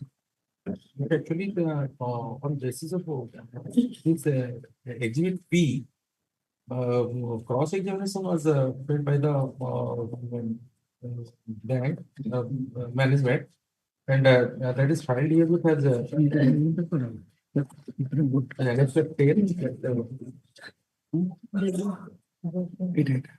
page number 78, man. In that cross examination, he said regarding this document money. Got it? Yes, sir. 78. My educational qualification is that I have passed metric. I can sign in English. I can also somehow understand English. I was appointed as messenger regularly in Moscow branch of SBI on 23/6/1992. I know Koteswar Patnaik, Aaron Biswas, Mrutyunjay Patnaik. A charge sheet was framed against me by the management. I have filed the order of inquiry officer before the appellate authority. It is the letter of the appeal memo and its signature 521 pages, which was shown to the witness, and he has admitted to this said appeal and its annexures. I have signed. I signed in each page of my appeal memo in English. The why read the relevant portion, sir? Why are you reading the entire thing? Sir, we are on a pure question of law, sir. What we want, anything to say on that? On that. You are on a pure question of law. Can a tribunal go so deep into the matter to appreciate he was the not evidence given up. and to go and every words of the evidence is to be interpreted? To that extent, can it go? Because the allegation of the Workman is that he was not given opportunity in the disciplinary proceeding. And he was given an opportunity. He filed his defense. But examined himself. He was represented He examined himself, given evidence, everything was given. He was represented by the bank employees Did you union. raise an objection by writing a letter before the inquiry officer or before the disciplinary authority? I cannot be represented through him.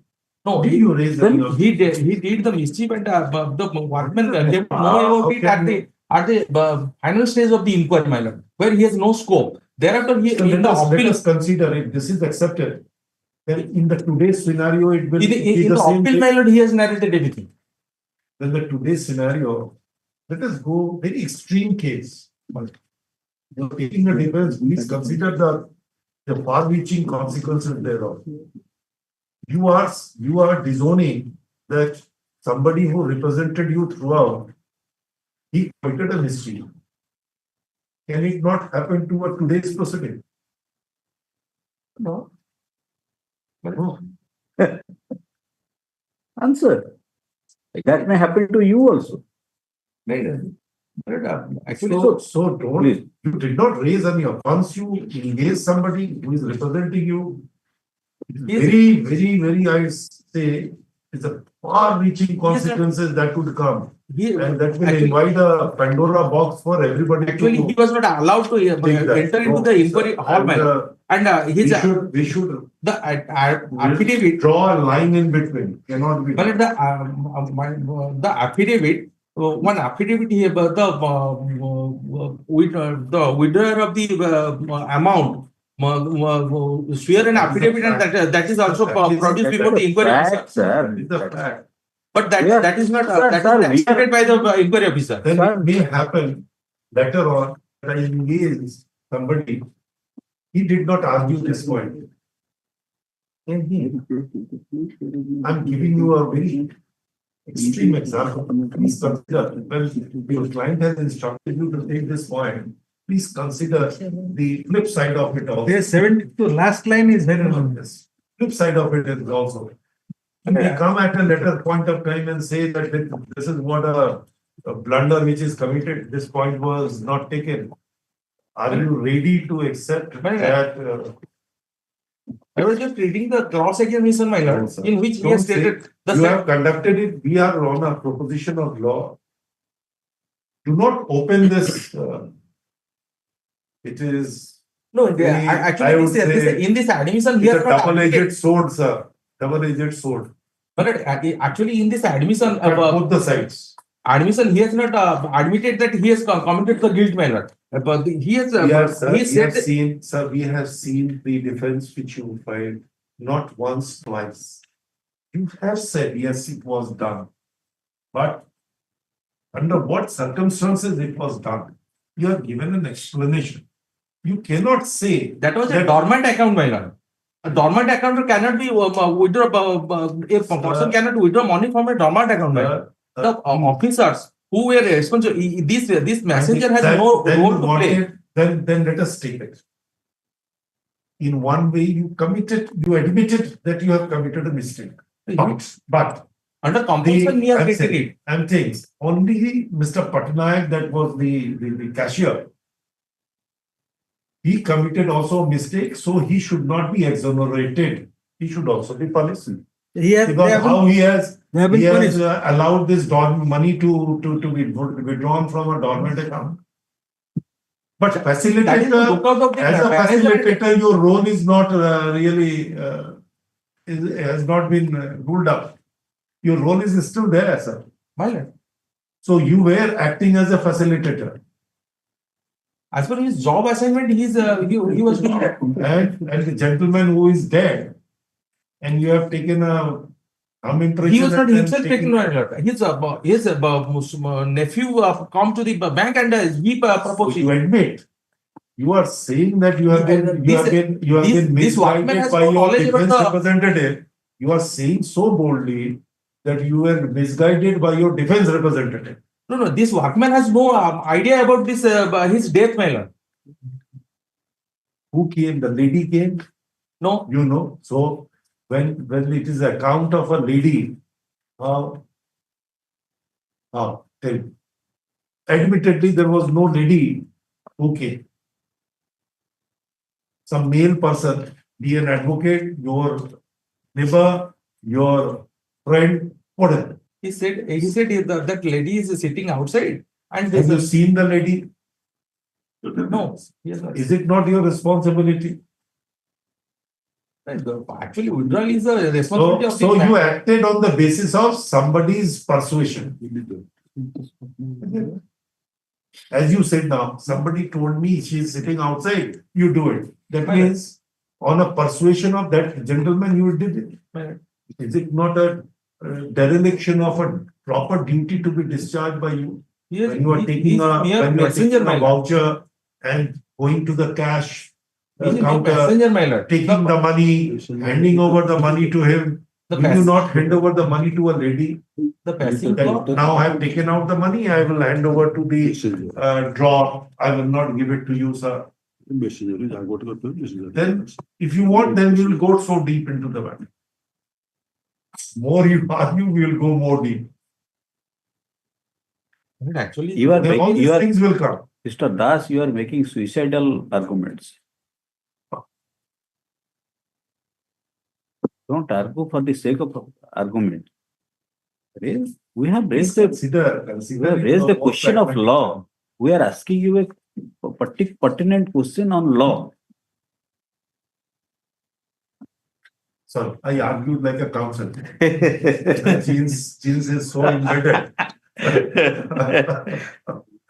Harry, don't take me amiss. It was all in the process. Yes, it is a discussion. The excess payment made that statement. Yes. And also last page, your lordship signed date of birth.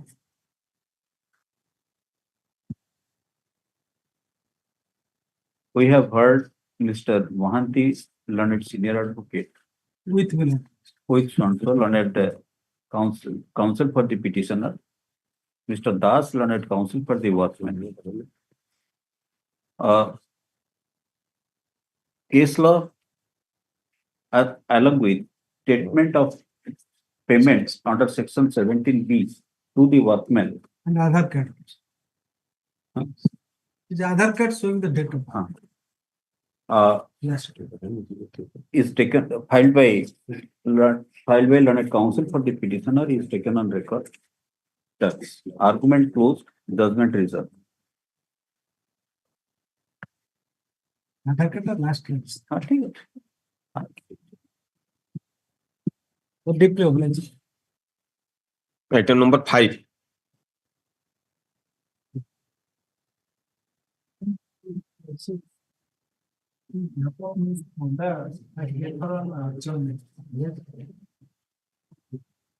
Yes, sir.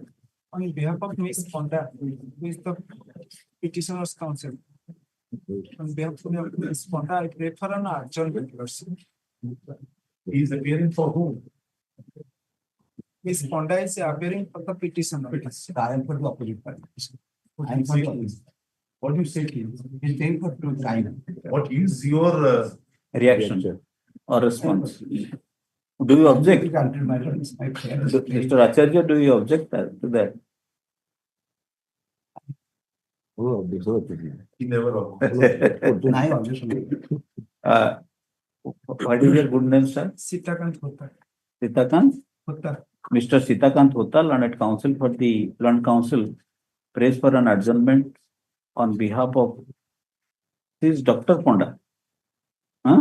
This Dr. Ponda, learned counsel for the petition. Sir. Mr. Acharya, learned counsel for the opposite party, does not have any objection to this put upon 8th May 2025. Oh, file it. By Monday, file it. But before writing, please think twice. Please, because That's it may a be request. suicidal. Okay.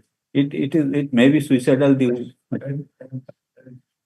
Understand the pulse of the brain. Exactly. You have not understood the pulse of the brain. Yes, since you are appearing for the workman, you have emotions. He left. He does not. Item number 6. Okay. Please, your lordship, pray for 2 weeks time to find the reason to this. Before, What reason? before I received the Counter counter, affidavit was. I received the counter. Last officer, you undertook to file, sir, you sir. I received the counter. Learned counsel for the petitioner prays for an adjournment to take instruction on.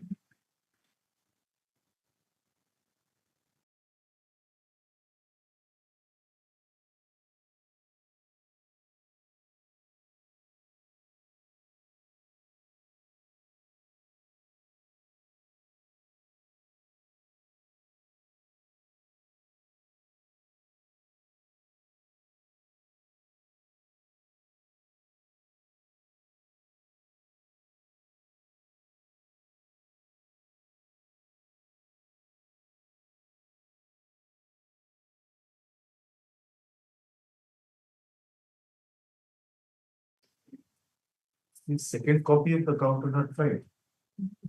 What is the item number? Item number 6. Copy is not. Second copy is not filed of the copy. Second judge's copy. Counters are e-filed. E-file. Not required. No, it is. It is. That's why.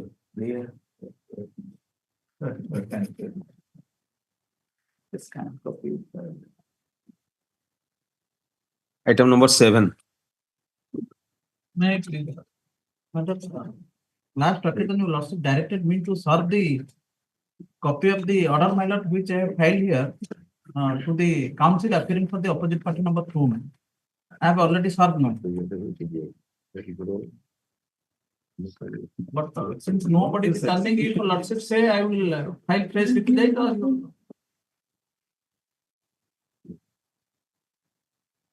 Showing the service of the copy.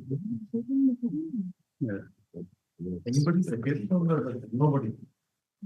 Last 3 occasions, my lord, nobody appearing for office. No one is agreeing. I have filed that execution case, my lord, he has filed also dismissed for default. That certificate copy I have filed before this honorable. The execution case was filed by you. Filed by the opposite party number 2, my lord. Because the award passed in favor of opposite party number 2. Who are you? I am the principal employer, my lord, here. I am challenging the award. Execution is dismissed. Yes, my lord. That I have filed the certificate copy here. My lord, that is since January.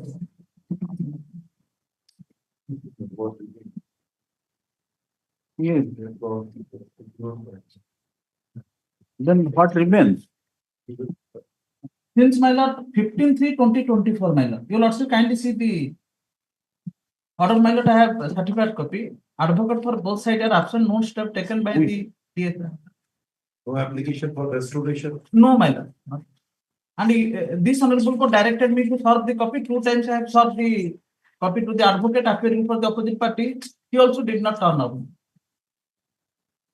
So what remains in this writ petition?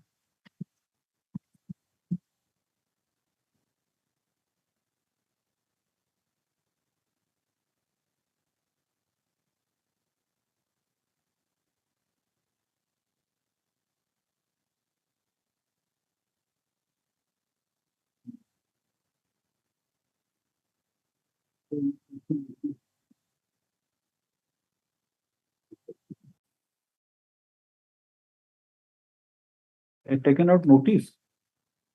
My lord, notice earlier issued. If your lordship say again, I will, my lord, file 3 pages for fresh notice, my lord.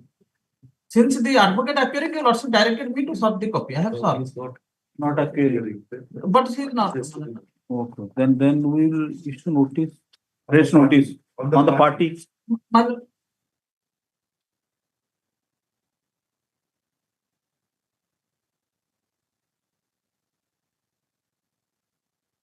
He is not appearing since long. Advocate appeared.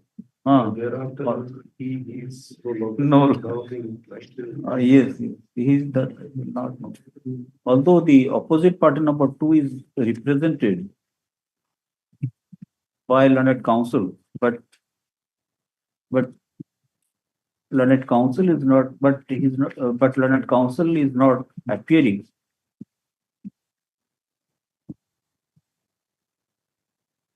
But from the order sheet it appears that on last 2 occasions, the opposite party number 2 went on unrepresented stuff.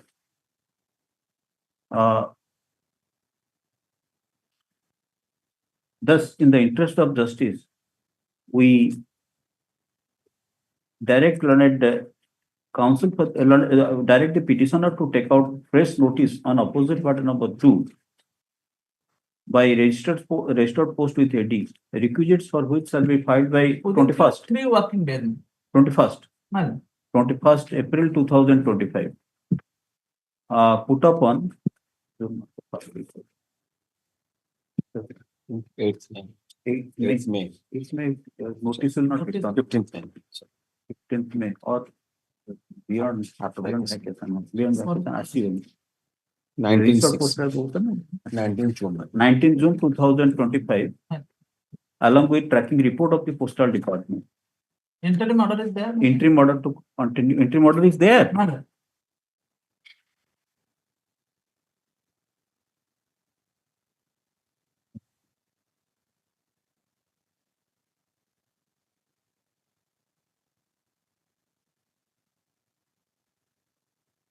When it was passed, it is not continuing. Mr. Das, it is when the interim order was passed. There is no interim order. Oh, sorry. Yes, next.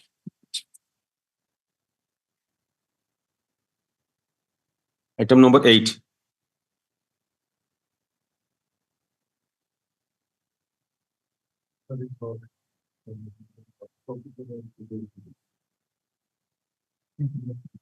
You are for? And for the petition. Sir, last occasion you did not appear. Or Inadvertently management, but with it Yes. like on the last occasion, now this occasion they are at default. We are at default on that. For neutralize. The draft has come. yes, the draft has been filed by, there has been deposited by them. For him.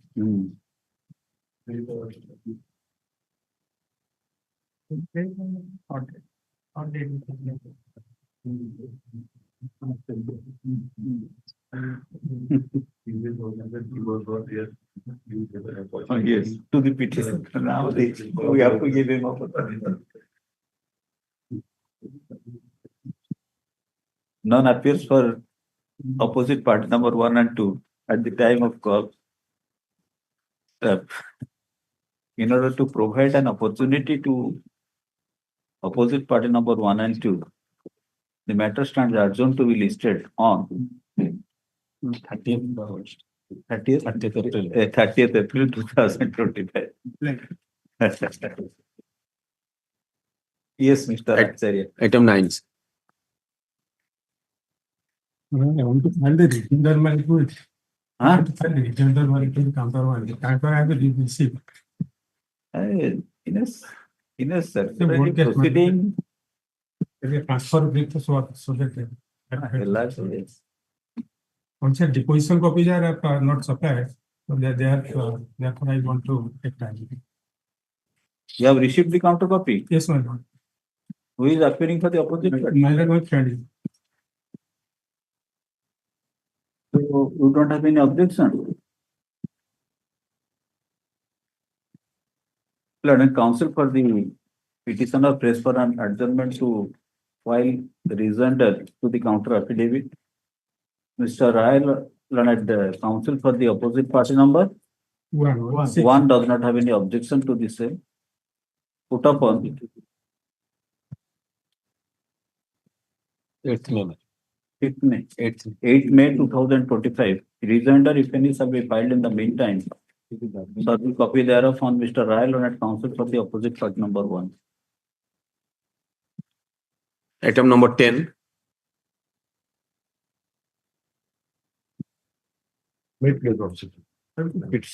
Petitioner here challenges the orders passed by the Labour Court Central Government.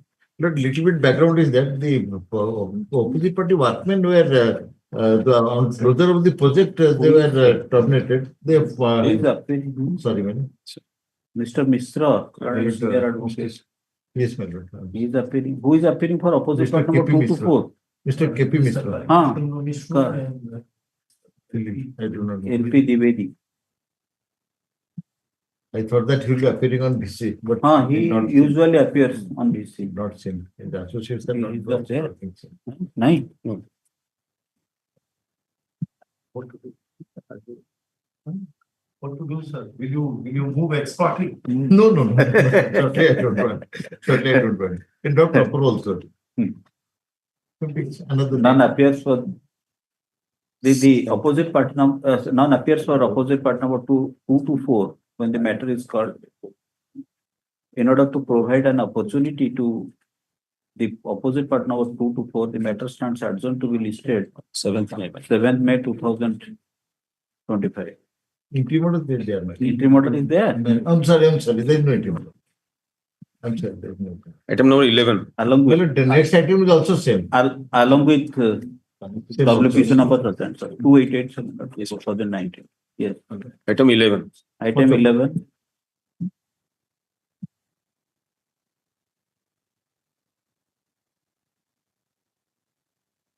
Appearing on behalf of the petitioner, appearing on behalf of Ms. Shalaka Das. I'm seeking an adjournment to next week, my lordships.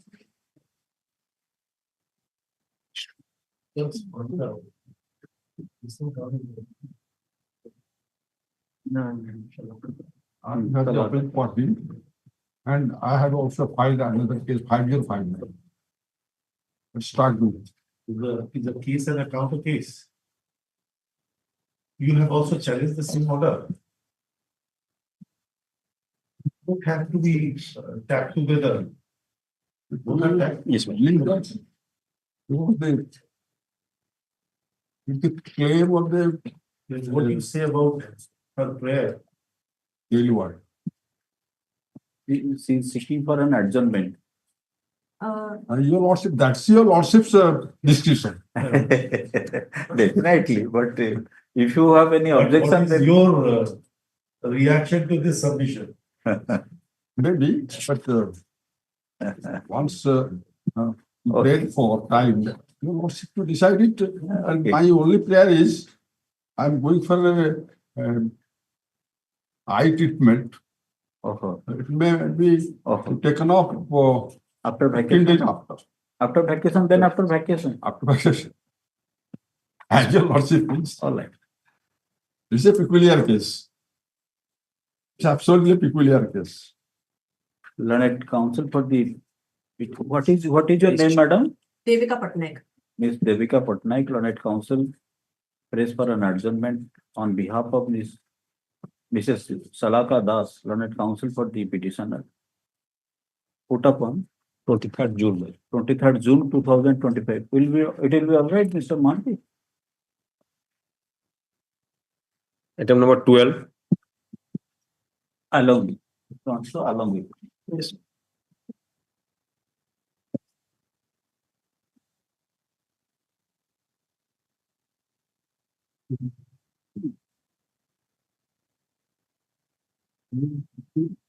With applications, we are. In the past two writ application, we were.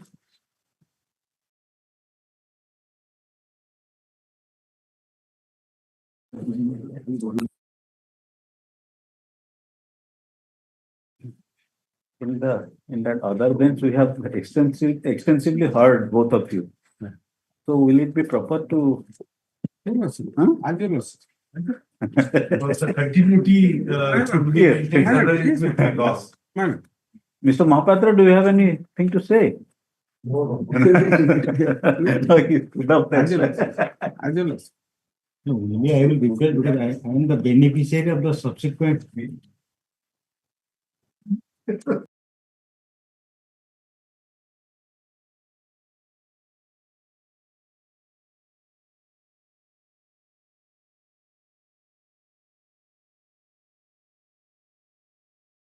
Because it was extensively heard by Yes. the other bench, we have applied our mind. Nice. Mr. Pradhan.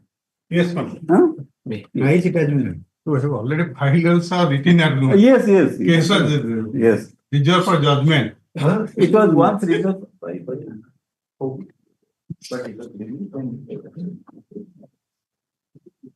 Only for me it is a duty.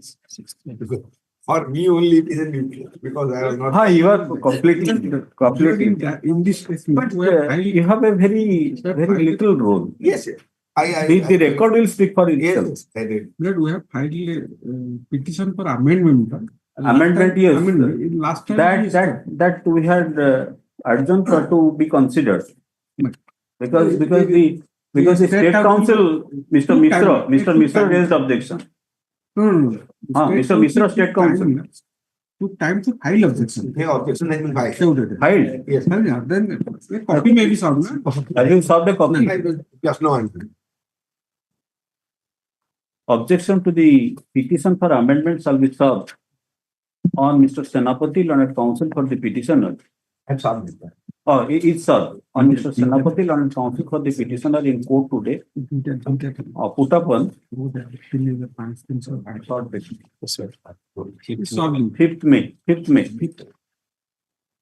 Mr. Mudli, 5th May. Item number 13. Along with connected line.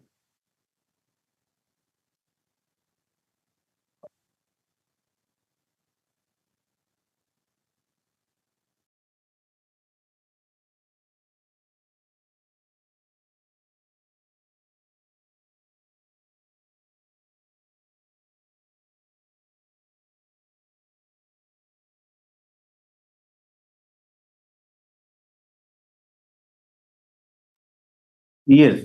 13. Make case. Lordship, I have challenged my non-appointment against the post advertised by District Sessions Judge Bhadra on the ground of erroneous application of horizontal reservation. Erroneous application of horizontal. Principles of horizontal. Horizontal. Okay. Reservation. Under what category? Unreserved. Yes. For unreserved, there are 4 posts. Among the 4, one was reserved for women. One was for women candidate. woman. Okay. So, as per the final merit list, there are already 2 women candidates selected under your category. Despite that, I was denied appointment, and on the last date of hearing, they have the opposite parties have. What is your position in the merit list?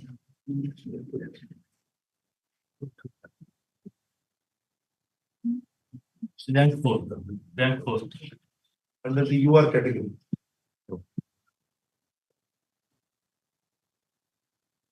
One was reserved for women.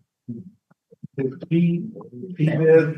Among the 3, 2 are women candidates. Already 2 are selected. So one woman candidate was more meritorious than you, above your position. Means 1 to 3. Either in that. Rank 1 and 3. So no difficulty. And then the one which was reserved for a woman may be less meritorious than you, but under that category she is. That is the whole. What? So what is your point? My argument is that principle of horizontal reservation is different from vertical. In the vertical reservation, if the candidate gets selected on the basis of merit, then the reservation remains intact for the reserved category. But in horizontal reservation, if it is fulfilled by merit, then there is no need to give further reservation. It is settled in the judgments of Rajesh Kumar Daria versus. So you mean to say that if when the women candidate Selected on merit. was appointed on merit, the women reservation for women need not be taken, should not have been taken into consideration. It should have been thrown to the UR category. So according to you, you had no problem had only one woman being found to the post, suitable for the post. But you have a problem when two women are found to be suitable for the post. 3 women. Already 2 are selected on the basis of merit. 2. Post was Then reserved for- suppose there were 4 vacancies. Out of 4, 1 has been reserved for women.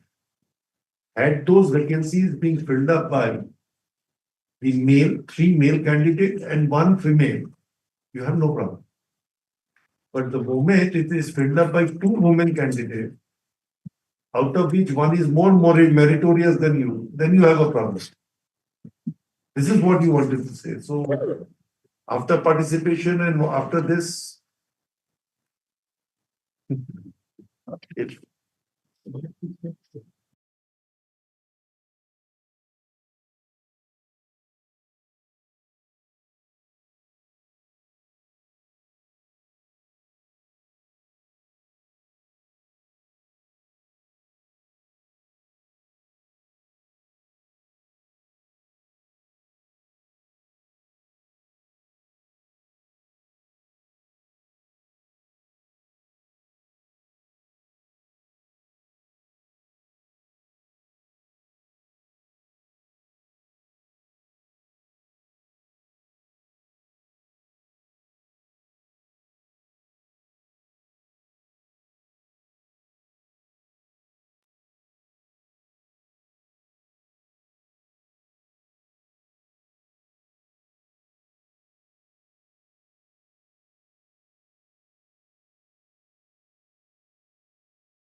Lordship may see Annex A1 of counter. it is not challenged when the advertisement was quoted by them saying that one post should be made reserved for a woman. It can be reserved. It can be reserved, but Once it can be the reserved. principle was applied earlier. Once it can be reserved, then in that event, what should be the criteria? The criteria is if on the basis of merit, a woman candidate is selected in rank 1, 2, or 3 or 4, then there is no need to give further reservation to any women candidate, as in the case of vertical. Let us take a case of 4 women candidates On the basis of merit, they can be. Then But in my case, rank 5 was selected. I was on rank 4. we know your case. We know your case, and it's a 8/1 is there. But had it been a case that 4 candidates, 1 to 4 candidates are women on merit, then It is on the basis of merit. They can be selected. meritorious cannot be performed. No. I have more marks than rank 5. I am more meritorious than rank 5. Rank 5 has been selected and rank 4 has been denied. That was your case. It is apparent from Annexure A/1. It is apparent from Annexure A/1. It is apparent. But we have given you a proposition. What is your response to that proposition? In an extreme case, we are thinking of an extreme case.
We are conscious of the horizontal reservations and the vertical reservations. We are not unmindful of this.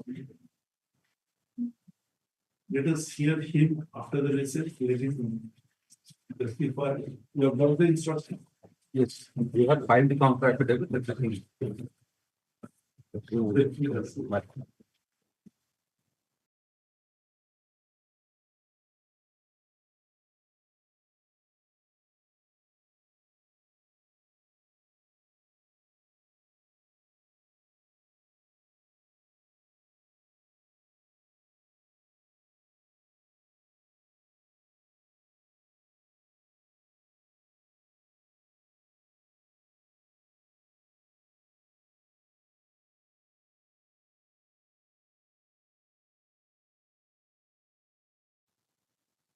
Sorry, some administrative.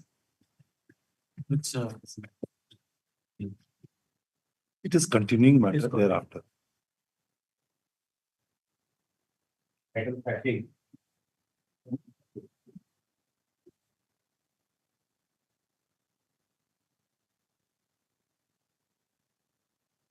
Item 30.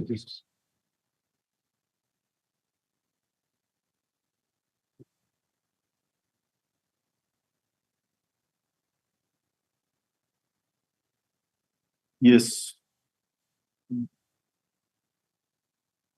Lordship, there is another issue. Ms. Nita Vera, whose appointment I have challenged, she was deleted as OP number 4.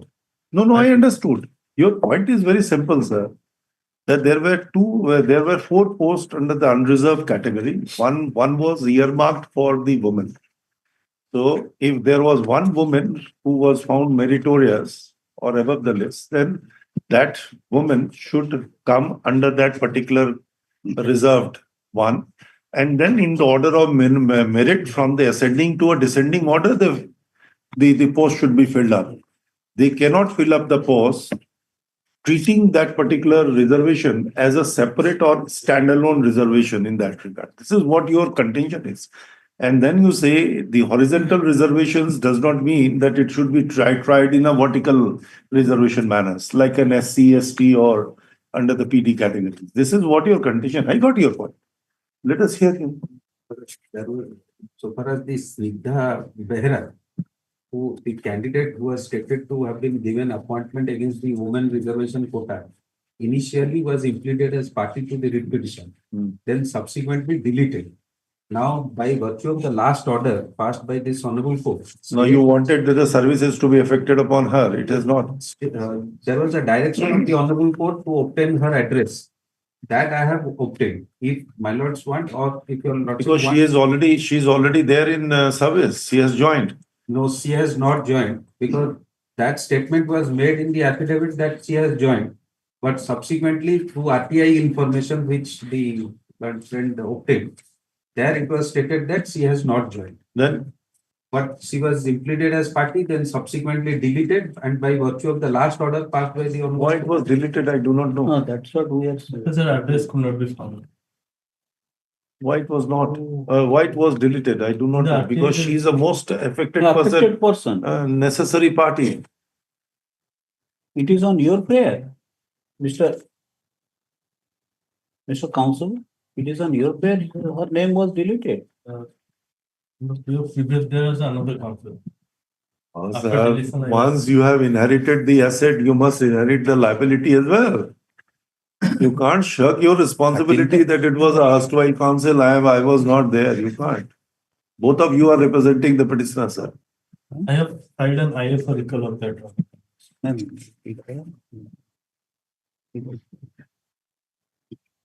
you, sir? Can you? I have from Clear the service. From the office of the district and sessions judge Bhadrak. I have obtained the address. He can include and notice. That's true. So we can allow that application for recalling of that order. Yeah. And then it can be her as a party. You will also my kind of what was that order? What is the date of that order, sir? What is the date of that order, Mr. 28 July 2020. Oh, the previous counsel. Oh, that is what your submission was. On your submission, it was. Because in RTI, they replied that there is no such person under Bhadra Jersey. The name of Nita Vera.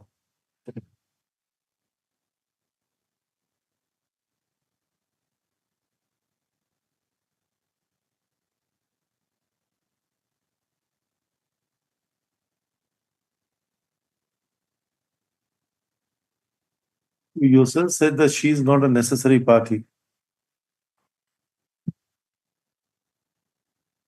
Also because in RTI, they have replied.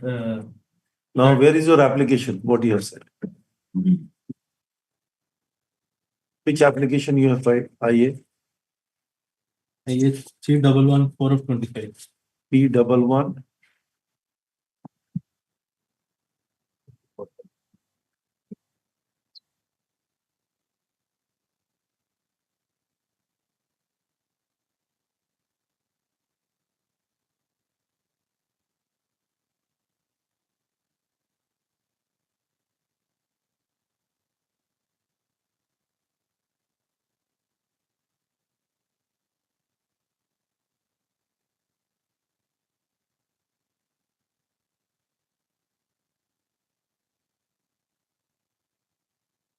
That is at flag E. Yes, yes, yes, we got it.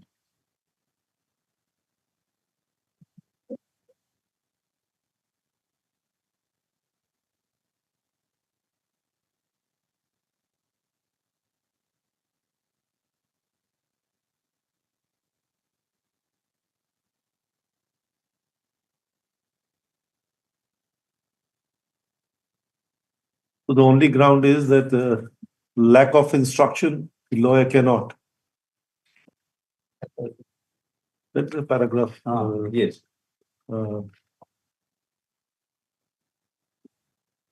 Four. Paragraph 4. But paragraph 4 was affirmed that who was a deponent? Your client. So why you sign?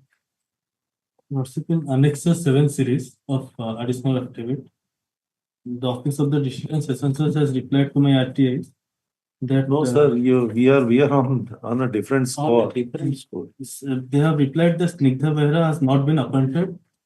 Sir, an application is taken out by your client seeking the deletion of a particular party from the cause title of the case. That application must be affirmed by the petitioner himself or herself. Is it? When you say that this deletion was without the consent or the concurrence or instruction of the petitioner, then the first and foremost question that would arise, whether the petitioner is an illiterate person, does not understand what is written. If she has affirmed that all the statements made in the petition is true, then whether this paragraph 4 is sufficient or not.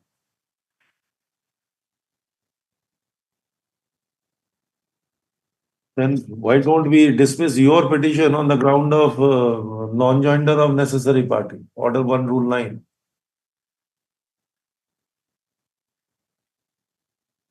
Lordship, it was filed. Is application 9171? Yes, it is the application. Where is that? 9171. At flag. Yes, yes.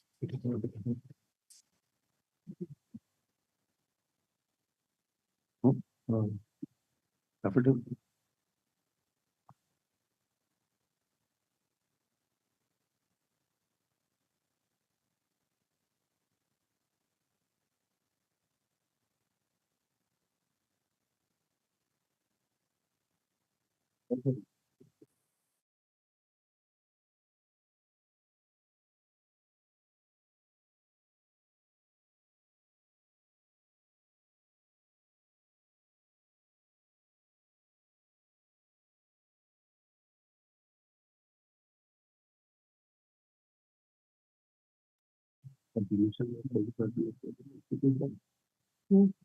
That application.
How can it be?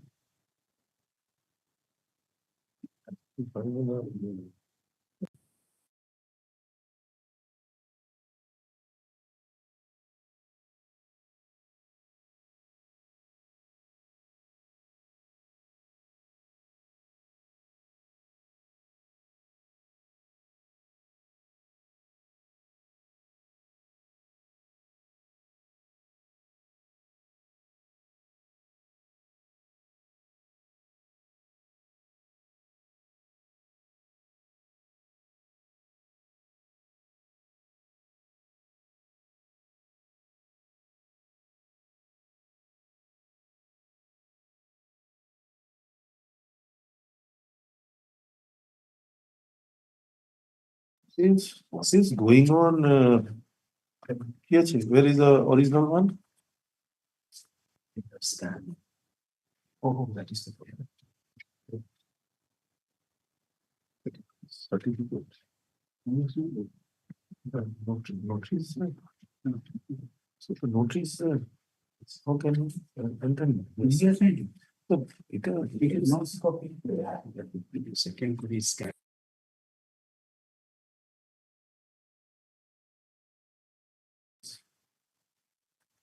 Second one.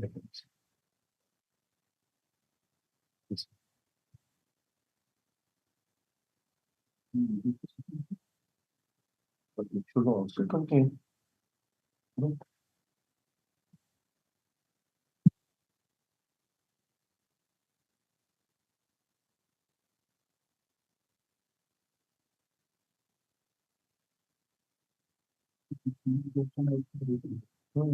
seal, and then how this seal came in the first place?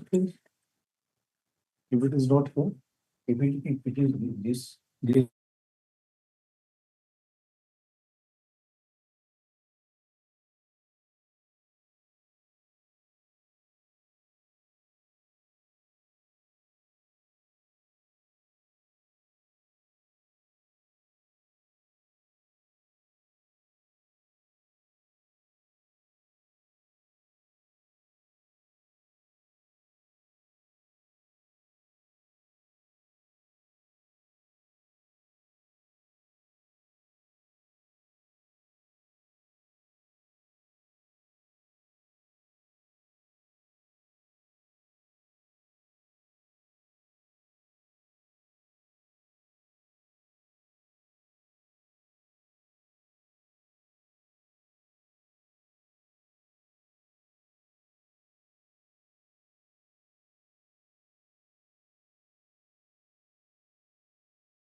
at it because there was no signature of a deponent.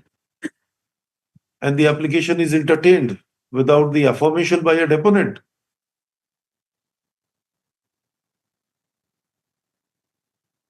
No, we find from the original that yes, there is a signature of the deponent. And it is shown in. And shown in by the notary. Notary. Or before the notary. Before the notary. But the scanned copy is Something else. The first page is from the original and the subsequent pages are from the second judge's copy. That create a confusion. We were going to take a very stern action against the officer or the staff. How can it be done?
The necessary party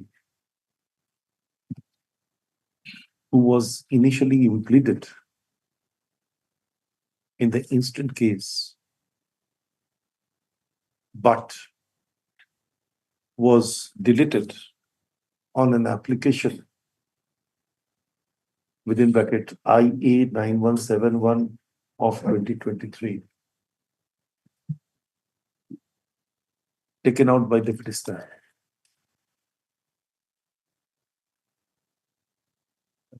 The dispute pertains to the filling up the earmarked posts under the unreserved category for women.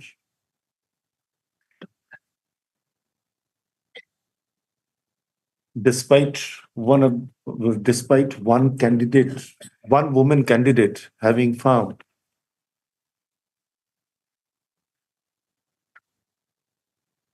in a higher position in the merit list.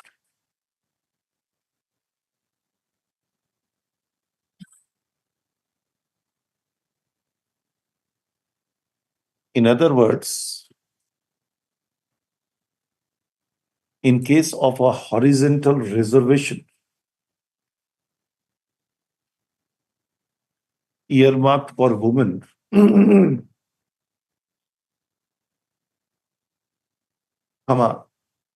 if one of the meritorious candidate securing the higher position within the force of the declared vacancy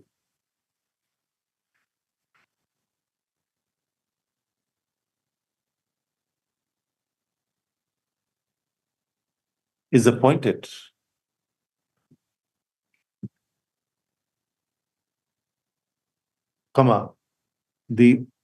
the authority, the recruiting authorities should not treat such vacancy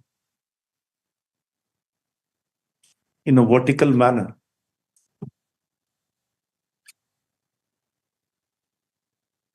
Stop. Admittedly, the more meritorious woman candidate occupies one vacancy out of 4, but the woman candidate who secured lesser marks than the other meritorious candidate was offered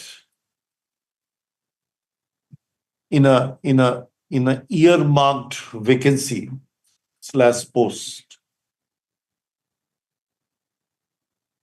Stop. Initially, the said candidate was arraigned as a party in the instant writ petition, but subsequently, on the prayer of the petitioner, her name was deleted. The instant application is taken out by the petitioner to recall the order by which the name of the said candidate was deleted from the cause title of the instant writ petition, on the premise that the erstwhile conducting lawyer, without any specific instruction from the petitioner, filed the said application for deletion of the name of the proposed added party.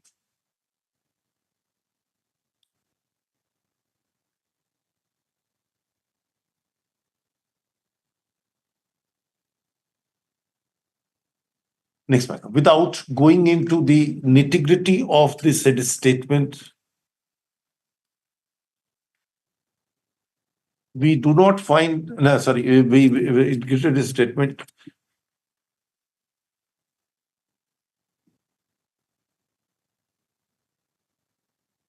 the dispute, the nature of the dispute involved in the instant application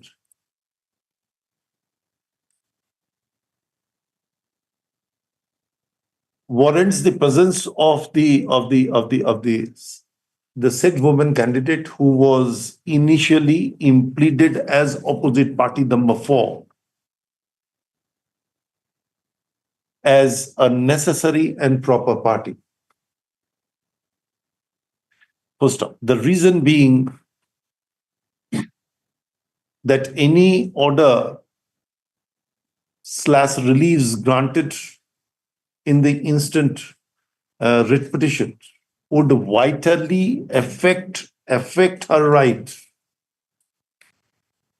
as she has been offered the appointment to a earmarked vacancy.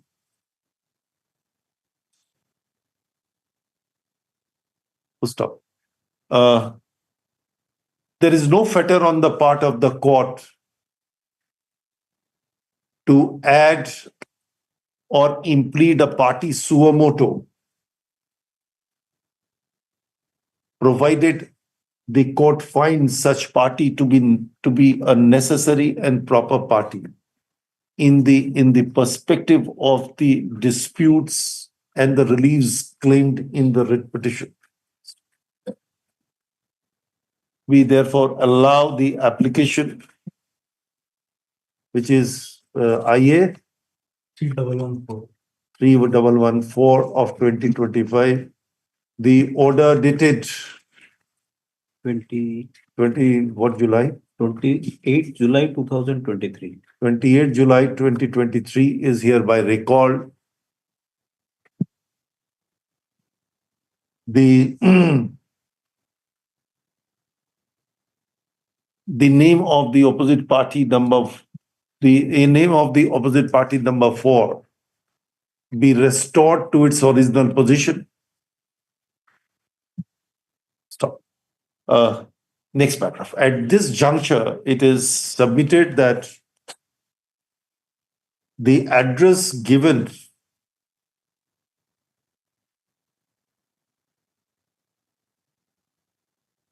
the address of the opposite party number 4 given in the cause title is not correct, and therefore the leave may be granted to amend the address in the cause title of the instant writ petition. Leave is granted to the advocate on record of the petitioner to provide the correct address of the opposite party number 4. You have given address? Yes, ma'am. On instructions from the Whatever. sessions judge. That's you give, you incorporate it. You incorporate it.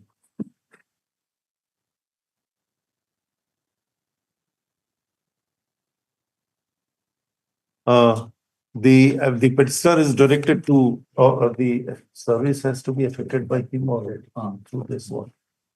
We have to issue more. We will find it. Oh, so that the notice be issued, what is written here, is issued upon the opposite party number 4 at the corrected address, requisites within 3 days, and amended cause title. Just point out one thing.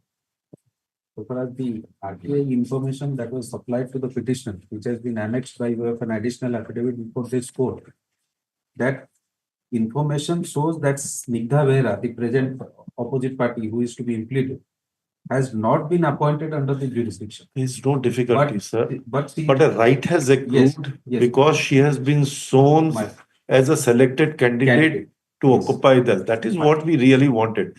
Whether she will abandon or she will not abandon is a different score.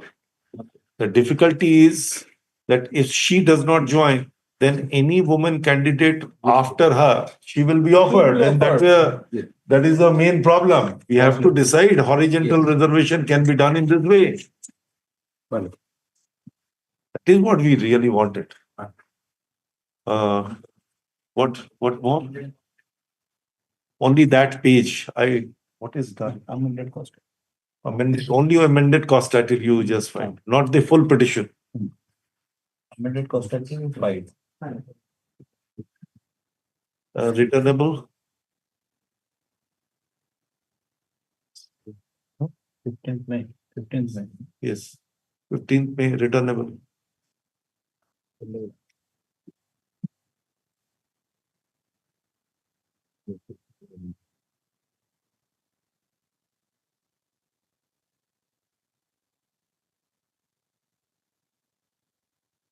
Yes, yes, call. Call. Item number 103, matter fixed for 2 p.m. here.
Similar nature. We'll take up.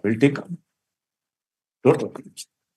Item 14, but I received the counter. I received I just not reply. Anything from other dealership, but my friend is there. Yes. Mr. Dalai learned counsel for the petitioner submits that he has received the copy of the counter affidavit and press for an adjournment to file a short reply to the same. Put up on, when can you file, Mr. Dalai? Just a minute. You are not Mr. Dalai, I think. So, please. Within 2 weeks, lordship, I will 2 weeks in India, lordship. First May. First May, put up on first. Every day after 6. After 6th May. 6th May. All right. 7th May. 7th May 2025. Yes, Affidavit, if any, shall be filed in the meantime, serving copy thereof on Mr. Sarkar, Lord Counsel for the opposite party. Item number 15.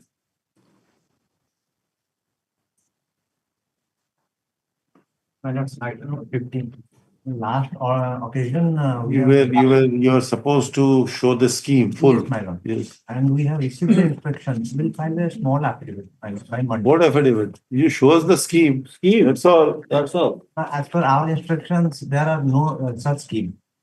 So we'll record that there is no such a scheme. Then if it is no such a scheme, then you'll have to proceed on the merit. Yes, my lord, but Treating that there is no scheme. we may be allowed to file a short affidavit. What for? We have the instruction that there are no such scheme. We will take it, sir, that it is no scheme. Then proceed on the merit. Yes. Proceed. Argu. My lord, there is, I may be, pardon my lord, I am appearing for respondent.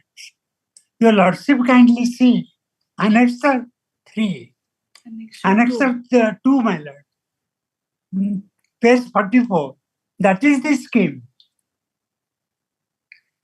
But if I correctly remember, this scheme was not full.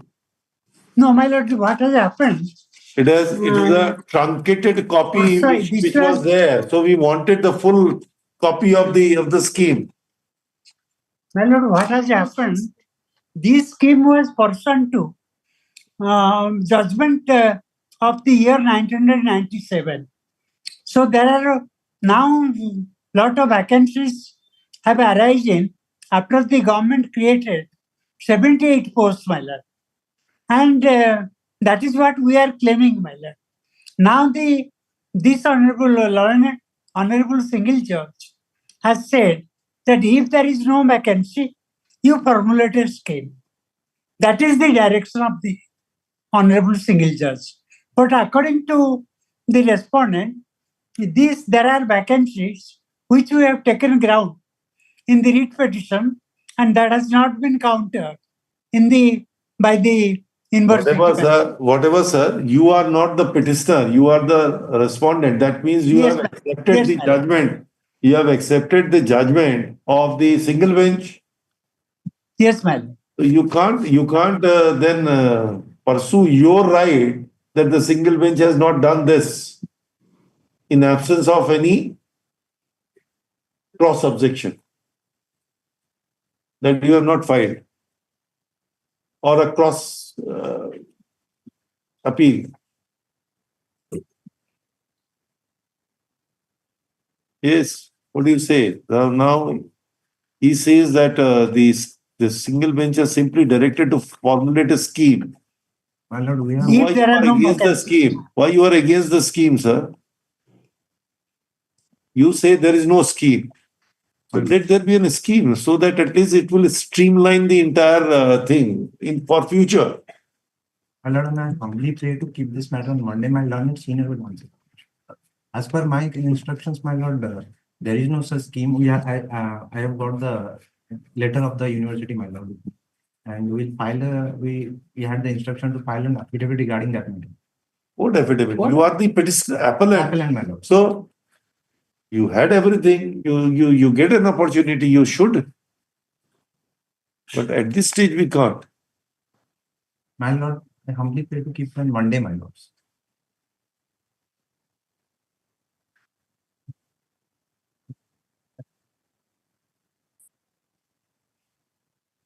What is your good name, sir?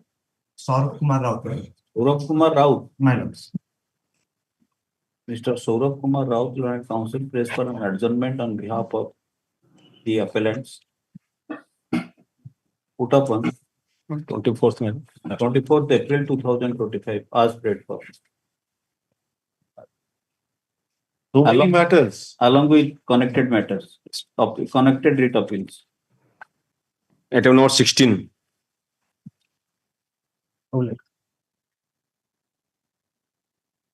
Wait, please. Plus, this is a matter which is challenging the order of the Honorable DRAT villains, where the DRAT has condoned DRAT under 227.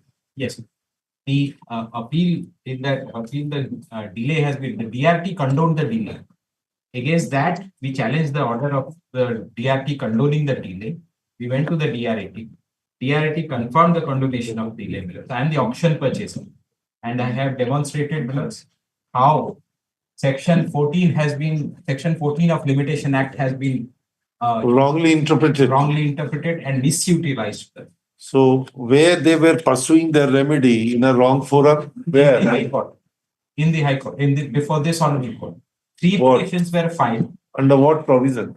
Yes, my lords. That is what they had filed under Article 226, and that, my lords, cannot be. There has to be, as your lordship knows, for a Section 14 application, my lords, there has to be satisfied, my lords, that the first court where they were has no jurisdiction. Precisely. Wrong forum. Precisely. The word is the wrong forum, and second one is on a good advice or on the advice of a lawyer.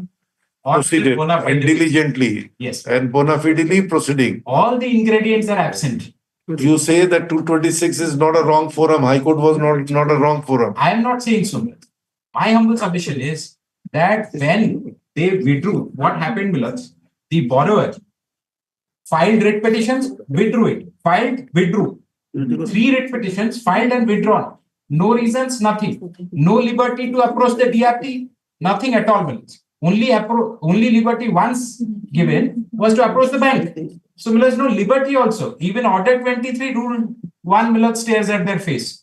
So this is where the petition is. And also, Millers, there is a larger question, Millers. Why Order 23 Rule 1 you are talking about? Why?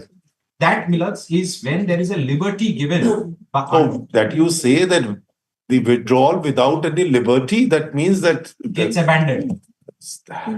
Yes, Millers, that's a different thing. But insofar as Section 14 is concerned, Millers, here, Millers, one cannot be permitted to file writ petitions at his own whims and fancies, and just after 3 years, he withdraws the petition and then goes to the DRT. Millers, my humble submission is Section 14 itself, Millers, cannot be misutilized to that extent. And Millers, there's also another question to it. That is, Millers, which my Lord Justice Mohapatra, sitting with Justice Mishra, was listening at length, Millers, in this matter. The question was whether the DRT also has the power to condone the delay under Section 17. So that is a larger question, which is also now pending with the Supreme Court. That's to be said very fairly, Millers, that larger question is pending with the Supreme Court. Anyway, Millers, even on the touchstone of Section 14, this matter. So Limitation Act, according to you, does not apply in a DRT? Section 5 of the Limitation Act for condonation of the delay.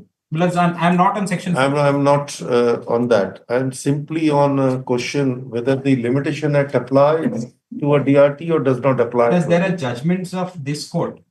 There is a judgment of this court, which says it doesn't apply. It doesn't. What is the Supreme Court judgment on this? It is pending. Supreme Court is give finality to that. In some of the matters? That's in to my limited knowledge, there is no such order. There is one Calcutta High Court judgment of there is one Calcutta High Court judgment also which says DRT doesn't have the power to condone the delay. But there is a decision of this court also. There is another decision of this court which subsequent. So in any event, the matter is now pending before the Supreme Court. But my humble submission, Millers, is that your lordship need to tread on that path. But the subsequent decision didn't take the earlier decision of this honorable court. Yes. That Limitation Act applies.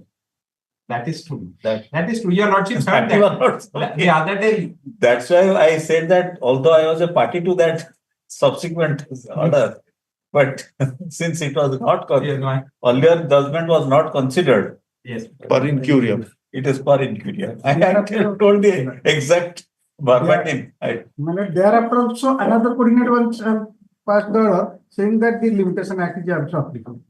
Three judgments of the Supreme Court of 3 coordinate benches. 2 coordinate benches decided the Limitation Act is applicable for filing of Section 17 application. Where is the DRT Act? Yes, let us see.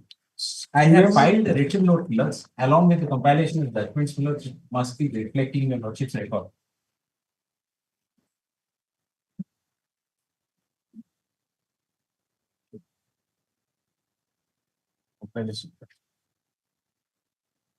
It was filed on 17th February 25.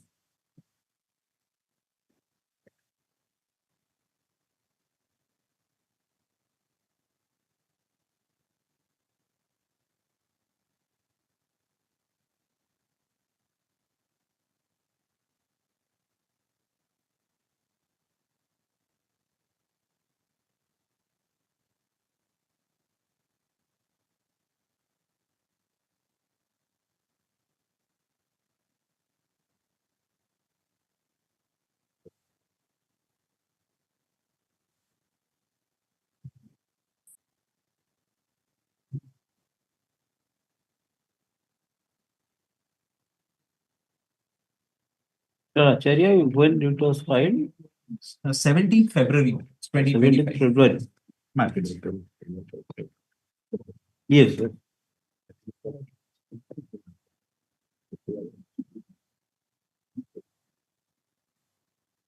This bulk.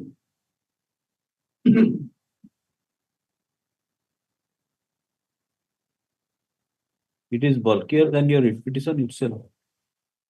Rulers, if only have the judgments have made it one.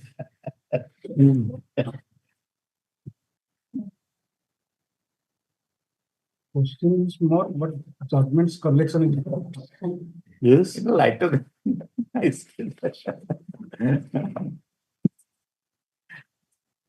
Yeah.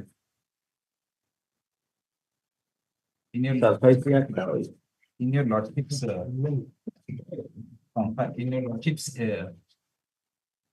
and RDB, both. perhaps the last entry. It is submission on behalf of the petition.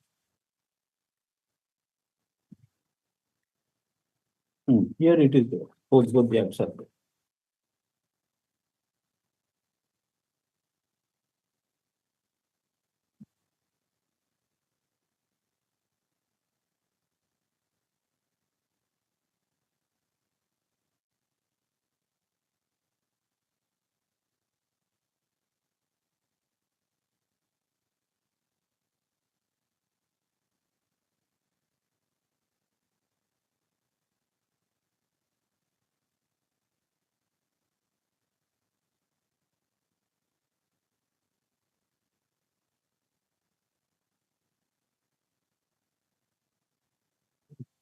Where is the DRT Act? No, this is. Recovery of debt. That is Bankruptcy Act. it's IBC.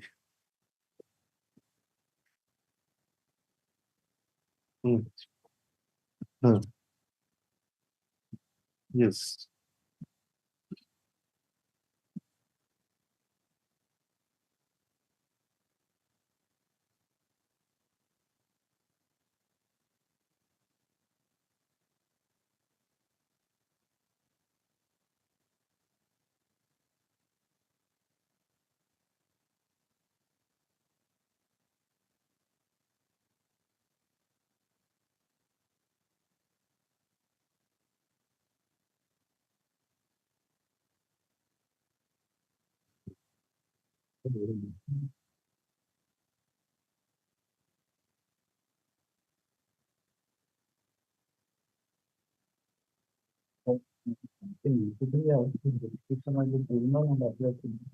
Power settlement. That I have seen.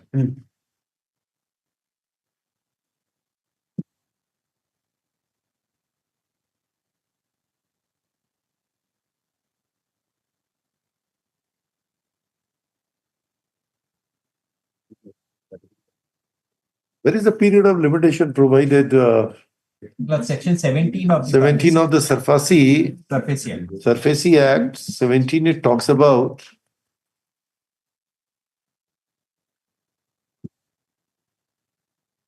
17.5 is the limitation. No, that is.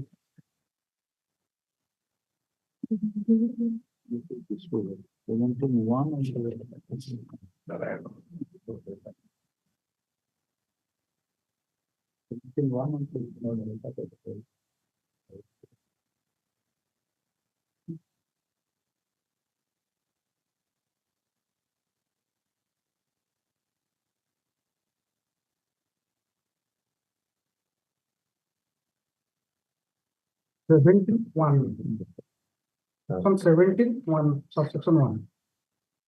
Right. The last unit. The tape frequent within 45 days. Within 45 days from the date of point. Yes.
Yes, there is no express provision for applicability of the Limitation Act.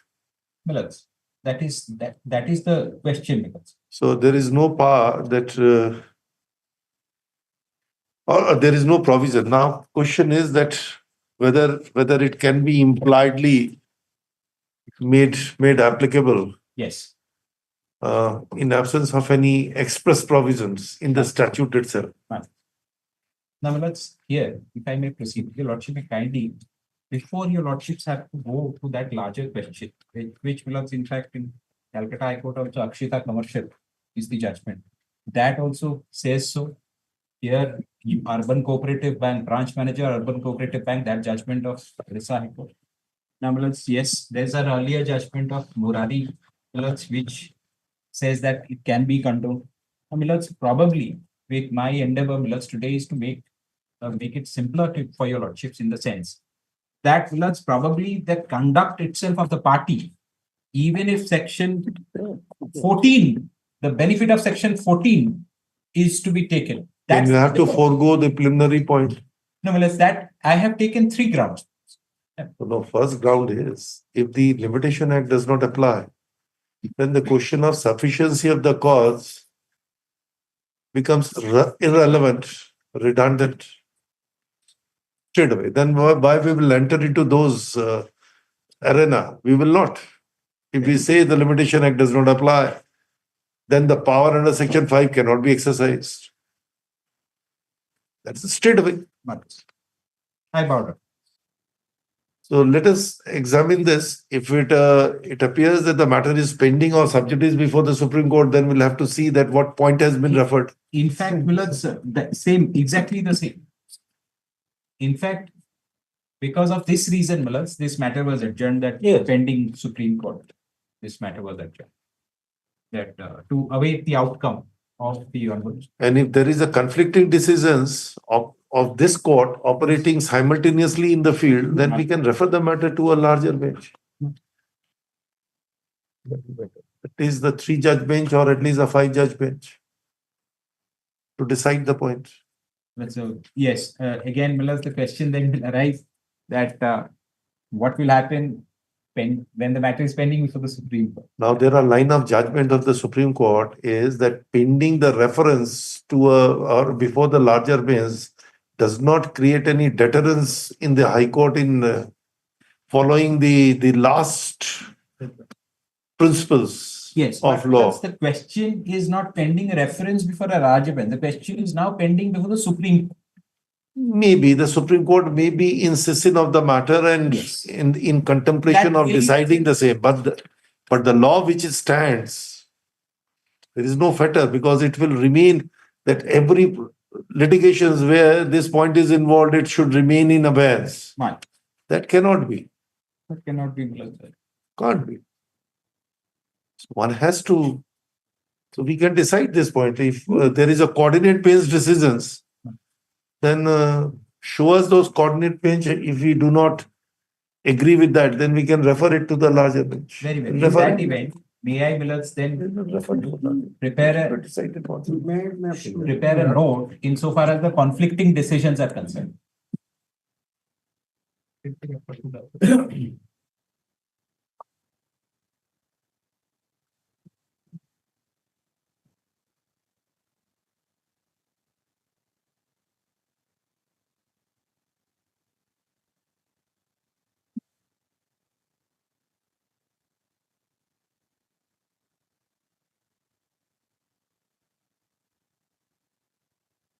That's what I suggest if subject to your lordship's kind considerations. I'll prepare a note of the for and against judgment, the conflicting decision, so that it will assist, I'll be of assistance. You have to take both the pros and cons of the situations and then have to decide. So what we are suggesting is that if the coordinate bench have taken a contrary view or there are conflicting decisions which are operating, then if you brought to our notice, then we can refer the matter so that to a larger bench and then. Yes, I will prepare that. My memo citation, I have filed 3 judgments at page 64, my lord. Yes. The first judgment reported in 2014, one Wheeler, page 664, that is Murarinath Sharma versus Allahabad Bank. In that case, the division bench of our High Court at para 8 hold that the Limitation Act is applicable to section 17 of the Surface Act. I am reading that para. Because of the word application appearing under section 17. 17 and the application 19. And section 77 says the rules of procedures of the RDB Act will be followed in the Surface Act. Section 17, subsection 7 says the procedure prescribed under RDB Act and rules have to be followed in Surface Act. There is no independent procedure in the Surface Act for the guiding to the debt recovery tribunal. Oh, the difficulty is because section 17 talks about the right, then the adjudication has to be made by a DRT. Now the DRT, the first and foremost question would be that whether it is simplicity and application or it is original proceeding originated on the basis of an application. This is an original which can be original. Then this application, this word application is synonymous to suit. Not manner. That is an objection. Synonymous to suit. That has been decided by the government. Then section 5, how far? Then section 14, now obviously it will apply, no doubt. That is decided by the Guwahati High Court that this is a nature of an objection. Though this is the original proceeding, not a suit. Arising out of same issue, whether the Limitation Act is applicable to the Surface Act, this is an objection to the action of the bank. This is not a suit. That has been in the opinion of the Guwahati Supreme Court judgment. That chemical case against you. That I have taken note of that.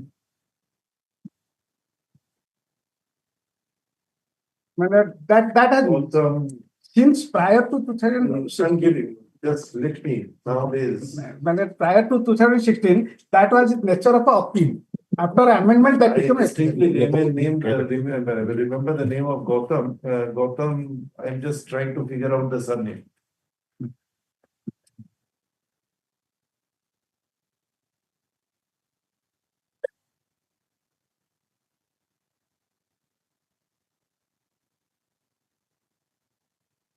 Gautam something, I could not remember. That originates, I'm telling you, that originates from a proceeding under section 8 of the West Bengal Land Reforms Act, which talks about the application for preemption to be made before the court. The expression application was construed that section 5 would apply because the language of section 5 says that it applies to an application, appeal, review, revision, everything. So it was considered that the application, then the section 5 will apply. There was a dissenting view. Gautam Roy, I believe. Then it says that whether it is akin to a suit or not, because it's the original proceeding. The Supreme Court held it is the original proceeding. That is original proceeding. And it is not application is akin to suit. If this is once it is an original proceeding, then it is the suit. But the analysis made by the High Courts that this is an objection to the action. The Supreme Court judgment I am giving. You are again sticking to a High Court. Article 141. Supreme Court also that we are bound by the Supreme Court judgment. Supreme Court also in Baleswar case observed that the Limitation Act is applicable to section 18 of the Surface Act for condoning the delay by the debt recovery appellate tribunal. Oh, that is what we will consider when you talk about the application. When I say original proceeding, then you are stuck up plans there. to pay 65 of my memo. Come ready. Give me. I will prepare that for and against the judgments, and your lordship can hear this. 10 days time. What here? Only for reference. You give me those. I have already available in record. Today can your lordship. So we are referring this matter. No. I consider. For consideration, all the judgments of coordinate benches and other high courts are applied. Suppose if there is a coordinate bench judgment of this court, High Court, which says just opposite, can we take a contrary view? Yes. Three judgments are there. Then please read the judgment of the Supreme Court, 2000 volume 4 or 5 SEC, Community of Dawoodi Bohra. does not permit the contrary view to be taken. That's a constitution-based decision, 5 judge bench. I am also on the same submission matter. How can we, then we have to refer the matter to a larger bench. That's why I am to show your lordship the contrary view. The judgment already filed. 2005 to SCC 670. 2005 to SCC page 673. I want to show the contrary view of the Supreme Court matter. That's why my endeavor, I want to point out the contrary view. I know this Gautam Rai, section 8 of the. I had this Dawoodi Vora, so I could immediately. I'll find it. Gautam Rai. Section 8 of the Land Reforms Act.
Yes, probably it's Gautam Das. Gautam. Probably. Right. Roy and Gautam was, I remember, only Das and Gautam. It's same thing, the application, whether it is a key to a suit, section 5 will apply.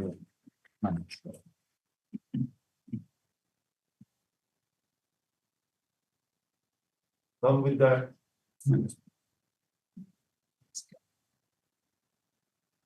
Still my gut feelings should stay loyal.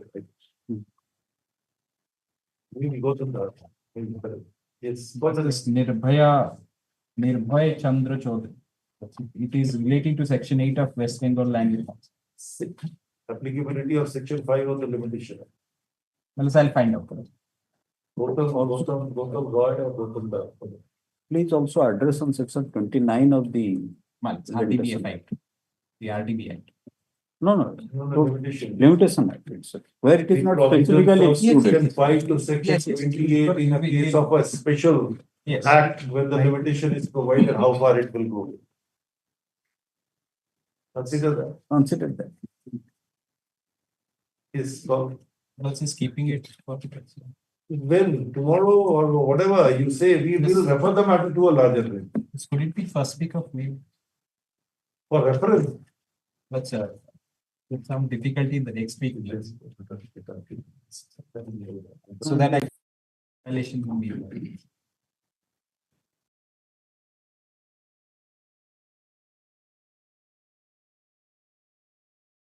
One week. 28. We will not decide. Decision will be taken by the special bench. Larger bench. Very well. Any day, my lordship, your lordship will keep it. All I need to do is assist your lordship with those judgments, for and against. Yes. Next week. Next week. Put up on 24th. Month. 24th April 2023. Any event plus probably plus that. Otherwise, also, assuming plus for the moment that the provisions of Limitation Act apply, still there is no case of the borrower. If you say that, then if you waive, then we can decide on merit. Since you have the judgment of the Supreme Court says that when there is no express provisions regarding the applicability of the Limitation Act, by necessary implication, the Limitation Act cannot be robbed. Can't be borrowed. Yes. Great. Item 17. Plus there's an interim order. Yes. Great.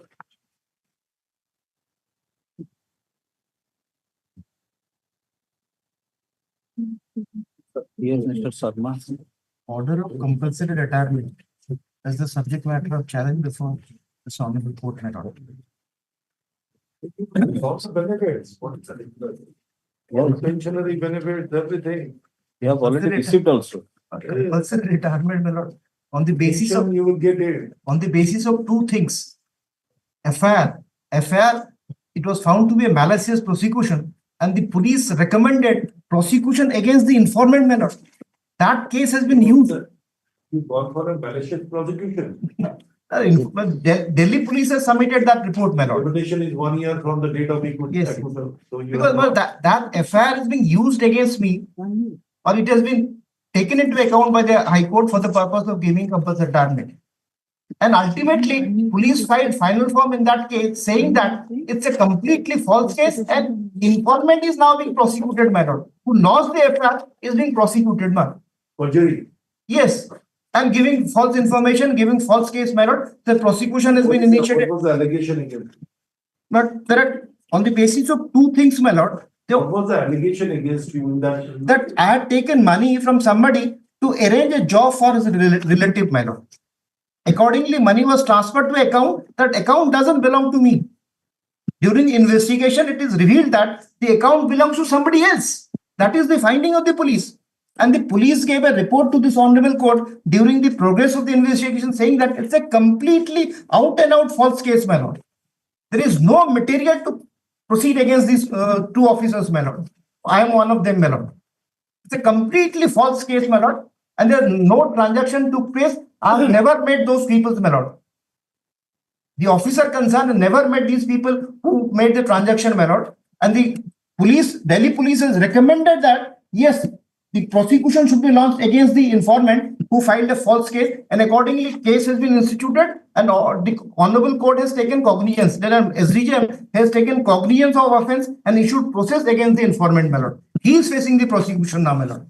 Now, this disciplinary proceeding. No, there is no disciplinary proceeding. They culminated into order of compulsory retirement. There is no disciplinary proceeding. So there is a separate rules framed in this. Yes, yes, my lord.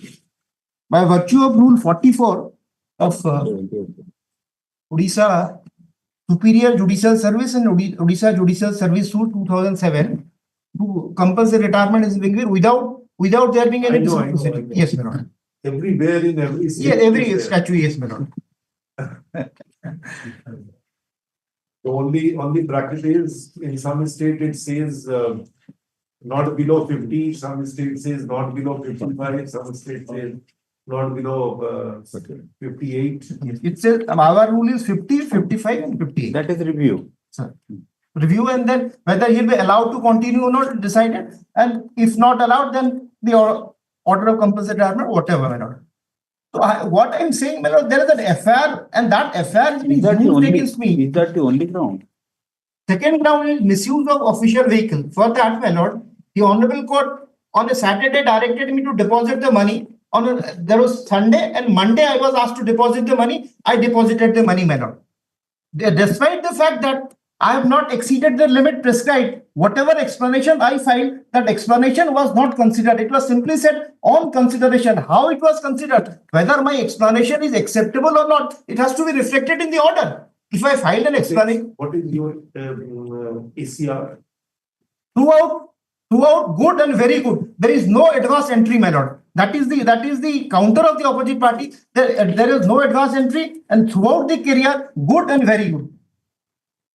And despite the affair, my lord, I was allowed to go to a super time scale, my lord. Where is the problem? Let us see the language of the problem. Yes, 44, my lord.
It's about what are there, but that power is unbridled. I'm not disputing the power, my lord. About things that you should be made a compulsory retirement in the interest of a public. It's enough. No ground is required. Unless until No now. ground is required. In what manner my continuation is detrimental to the interest of the public? It has to be spelled out in the manner. More than, I would say, the objective satisfaction than a subjective one. All judgments, it has to be the subjective satisfaction. Objective. It should be an objective. Judgment says, my lord, the entire service career of the officer has to be taken into account, my lord. In my service career, there is no advance entry. Decision says it is an objective one. I have some decision which is subjective one, or maybe old decision, my lord.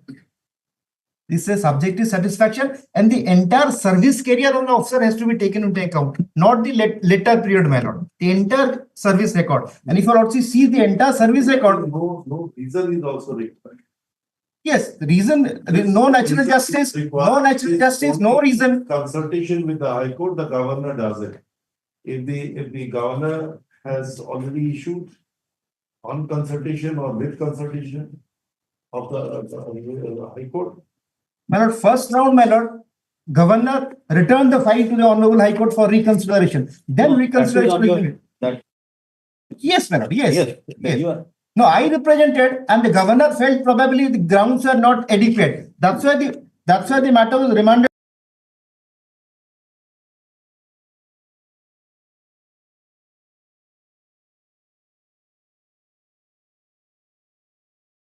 Already.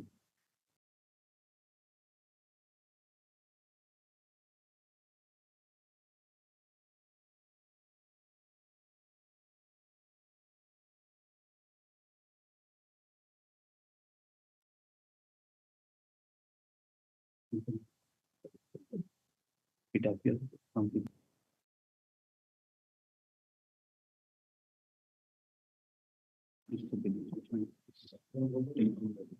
Mr. Sarma, I was amazed that he has no objection in the matter.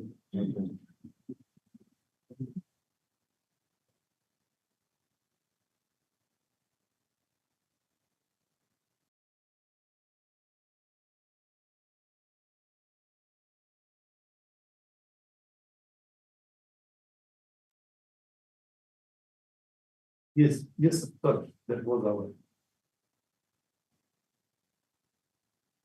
Your Lordship may see Annexure 2. Annexure 2 is a document submitted, is a report submitted by the Delhi Police to the registrar of this Honorable Court. Forget about the Delhi Police. Yes. Concerned about this Rule 44. Yes. Rule 44 talks about that if the governor can make you a compulsory retire on a consultation or upon a consultation with the High Court. In the public.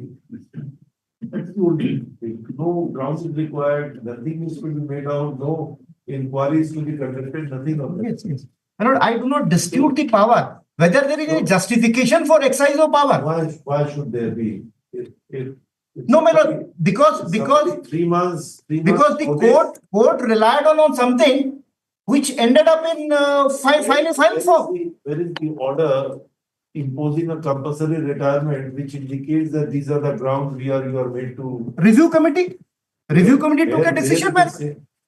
Review committee took a decision, then it was sent to the full court for the purpose of confirmation. Review committee had. Where is the decision? Yes, my lord, yes.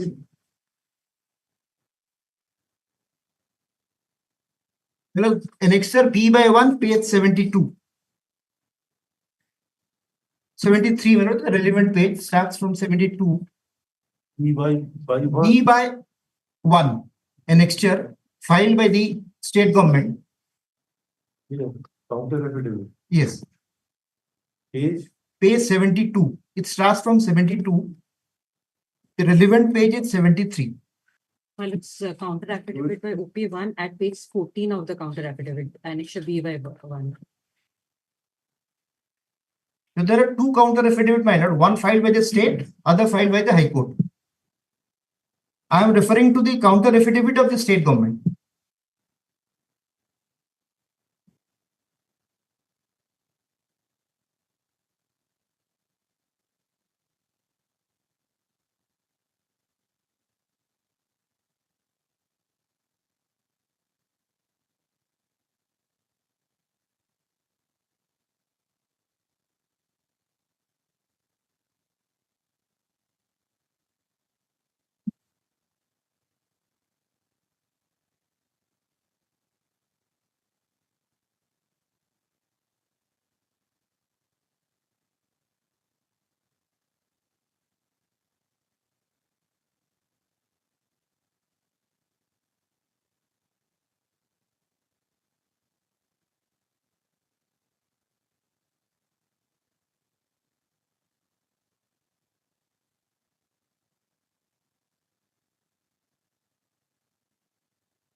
Where is your ACR? We are next. No, but if you also see the counter affidavit, page 112. Counter affidavit filed by the High Court. Paragraph 6. As no advance remarks were recorded in his CCR, hence there was no scope for communication of advance remark to the petitioner. Page 112. Second counter affidavit. Counter affidavit filed by the High Court, my lord. Oh, High Court. High Court. Page, serial page number 112, paragraph 6. Internal page 5, paragraph 6. At the top. As no advance remark were recorded in his CCR. Hence, there was no scope for communication of the advance remark. No, only the gradation. If it is says average. No, my lord, good and very good. My CCR is good and very good, not average.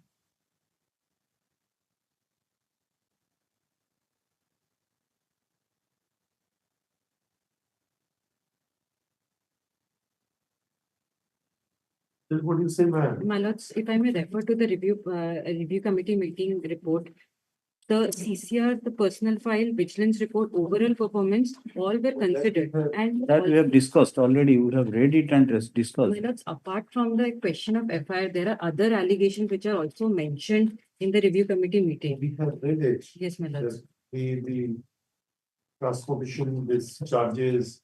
And my And lords, there are every station, there is the allegations that are coming.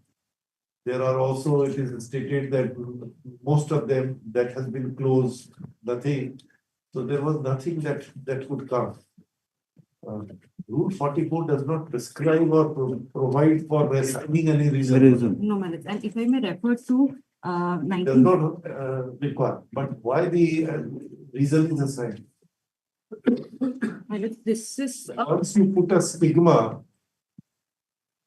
then he has a right to be heard.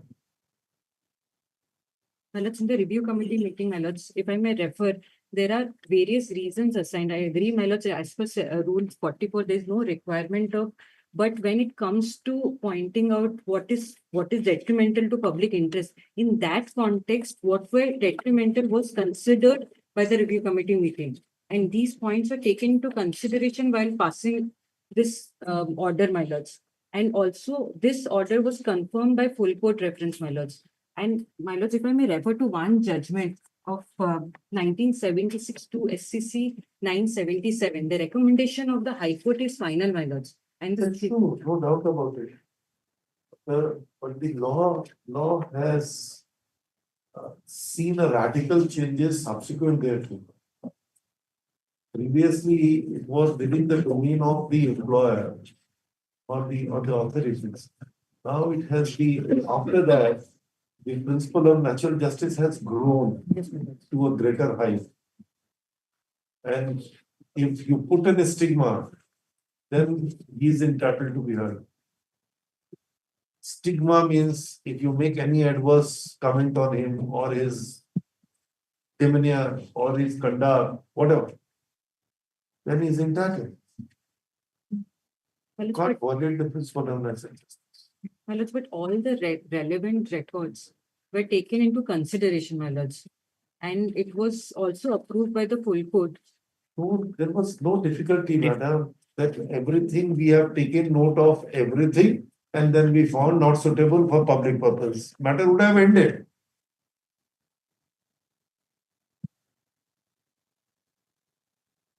Such an elaboration was not required. My lords, respectfully, if I may submit, my lords, once the integrity, the language used in rule 40. Is the most important. Yes, my lords. And hence. When you talk about the integrity, then in that event, then he has a right to be heard. I was not really going to say that.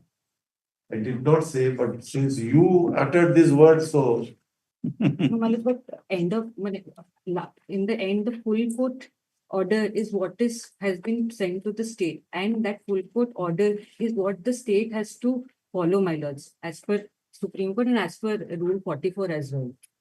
Review committee is only a consideration, but the But even if decision is taken by Second the. All India Judges case, SP Gupta's case, the Supreme Court in the Constitution bench has said that what should be the meaning of the word in consultation with the High Court.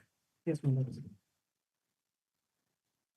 So they have interpreted this word in consultation with the High Court. So this is the same word which is coming now in consultation with the High Court. My lord, I may refer to Annex T1, my lords, at page 20.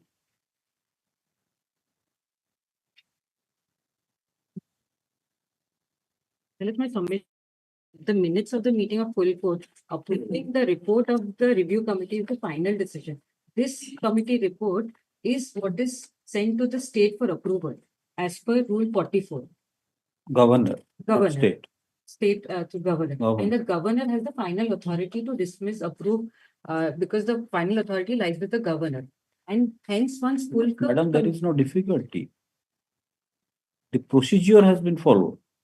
But once you, in too many words, write or record that these are the allegations, these were the allegations or these, his demeanor, his conduct, his CCR was these. So then he has a right to be heard. That is our. There was no difficulty, madam. Had it been that we have taken into consideration the CCR, here it is called CCR. So CCR, the vigilance report and the report from every corner, we do not think that he is suitable to continue in service in the larger public interest. That's enough.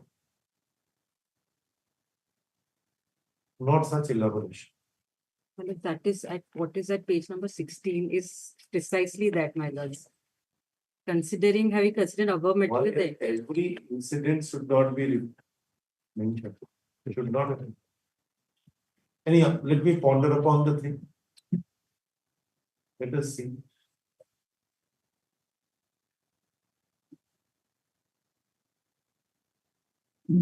Then next week you keep the matter as it is.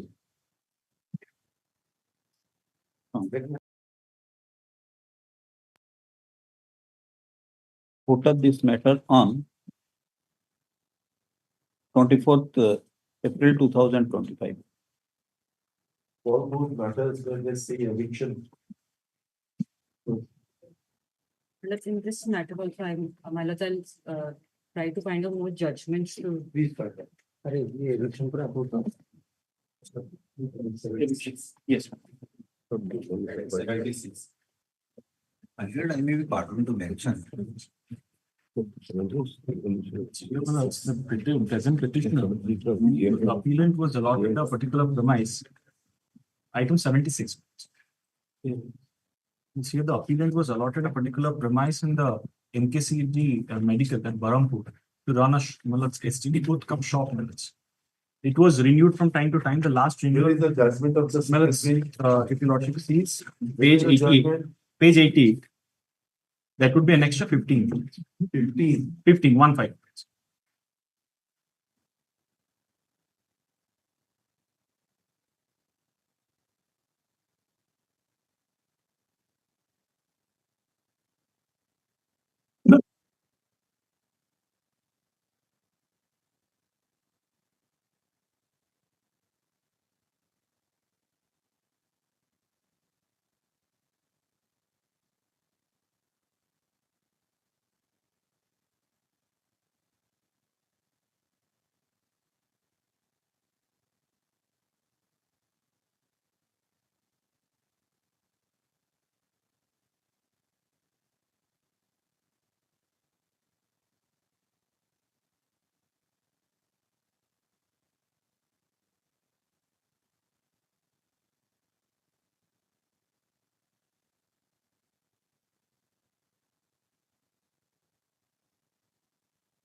Because of concession, you prayed for 15 days time to vacate.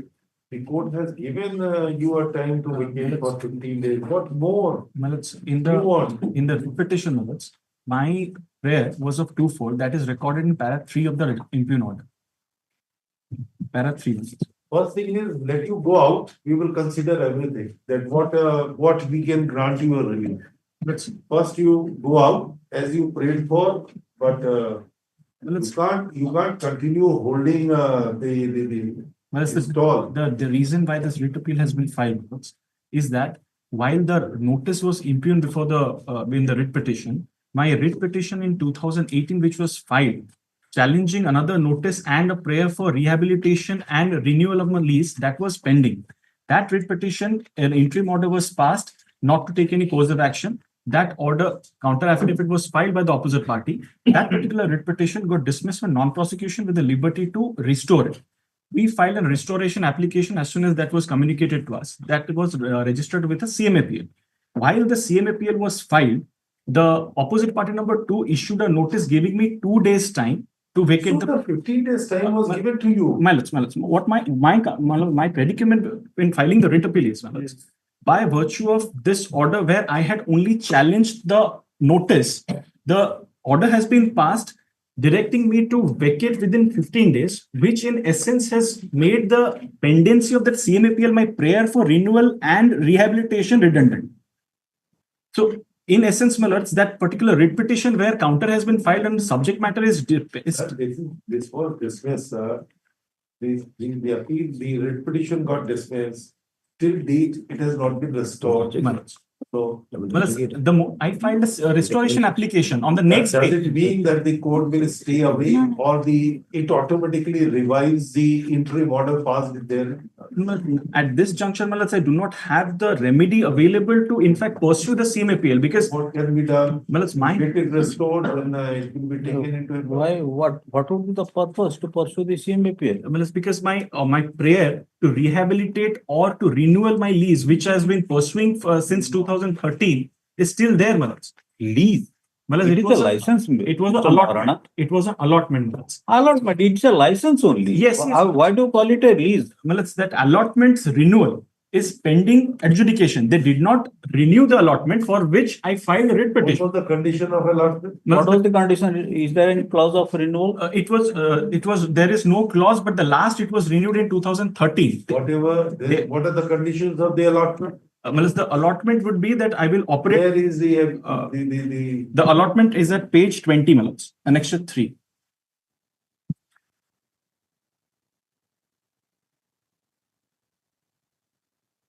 Page 20, if your lordship sees, 9085 is the allotment letter.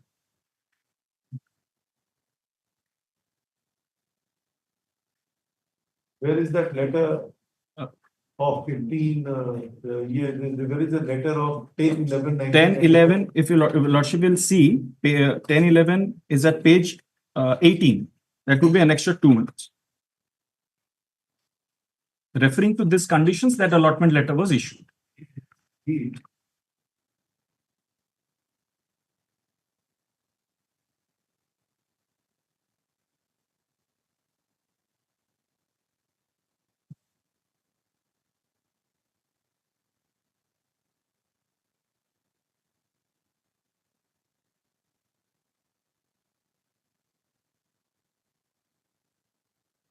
Years.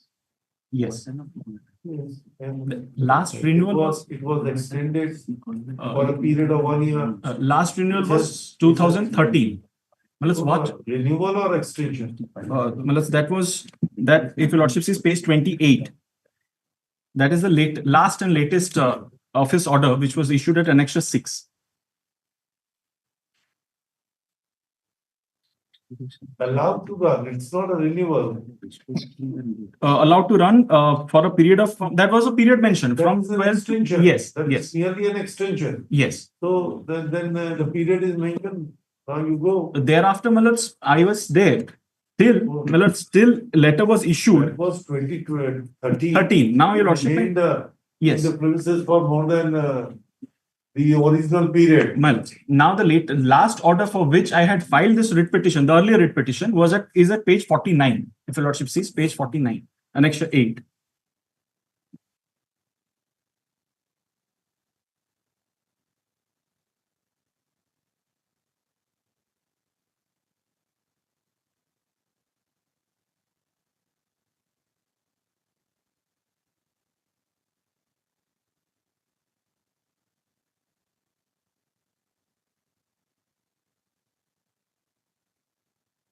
No.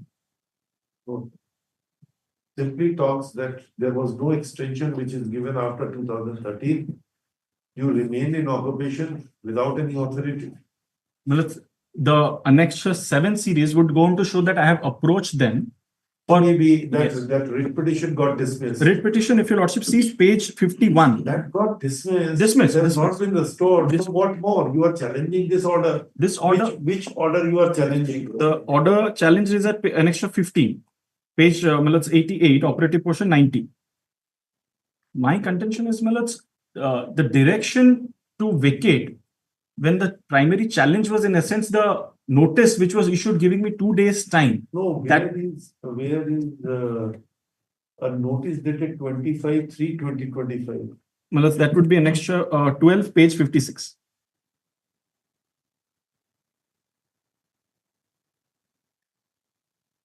Which was subject matter of challenge in the writ petition. 25th, 3/2025. What future development of the hospital? Future development, sir. Yes, Mills. Then, I am not. Larger public. Yes, Mills. I am not objecting to my removal.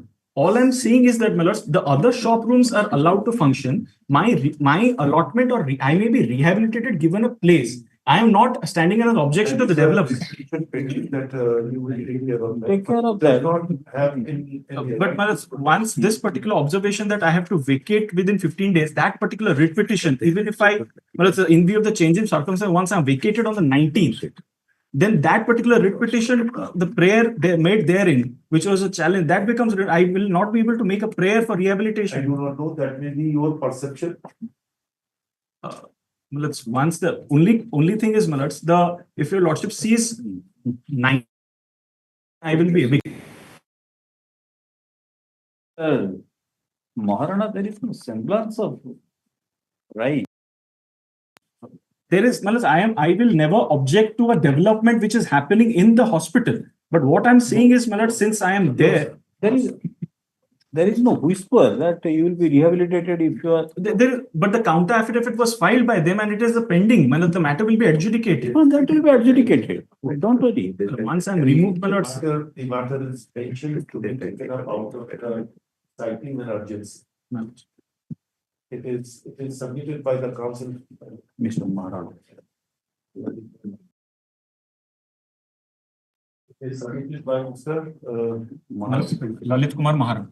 Lalit Kumar Maharana, the learned advocate appearing for the appellate, that the respondent hospital, the respondent college is contemplating to remove the petitioner, remove the appellant from the what is this called, shop or what? It's just From the side. Yes. Allotted area. From the allotted area. The recent notice at page 94, the latest notice of eviction. From the allotted area. Yes. On a ground of non-extension / renewal of the allotment made 2 decades ago.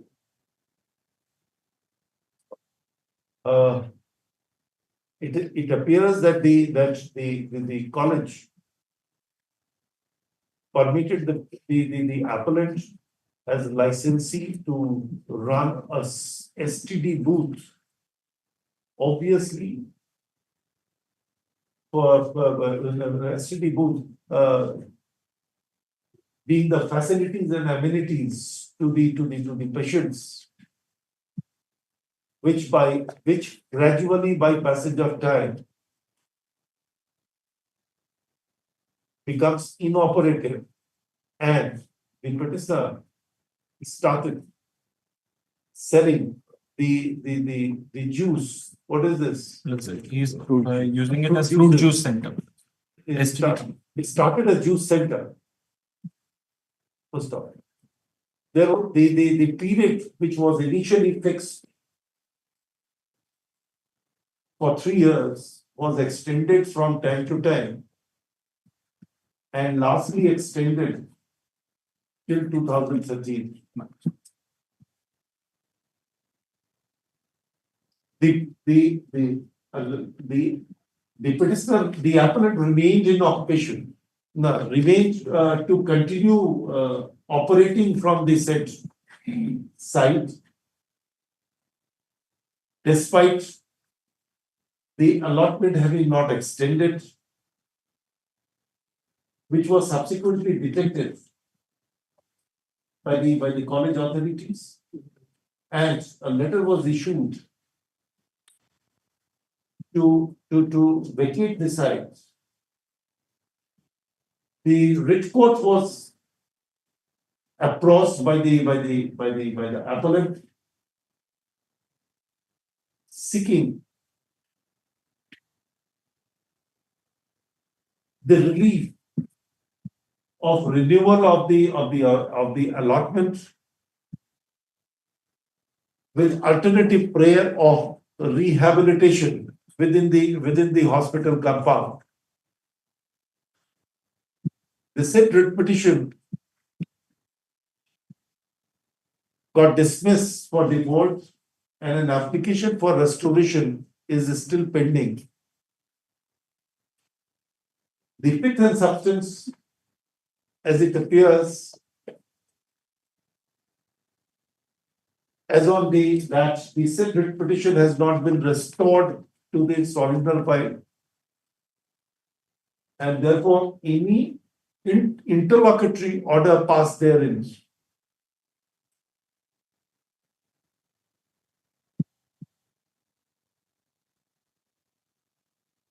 merged with the order of dismissal of the said writ petition, and therefore no credence can be given to the same. After the dismissal of the said writ petition, the letter was issued reminding the appellant that he continued in wrongful occupation as no extension was given since 2013, which he has said before the single bench. Next one. In course of the hearing, it was submitted by the counsel appearing for the appellant that they may be permitted to vacate within 15 days, which was taken note of by the single bench and directed the college not to evict or remove the appellant immediately, but must give them an opportunity to vacate after a fortnight. Despite having blessed with the order, the appeal is filed.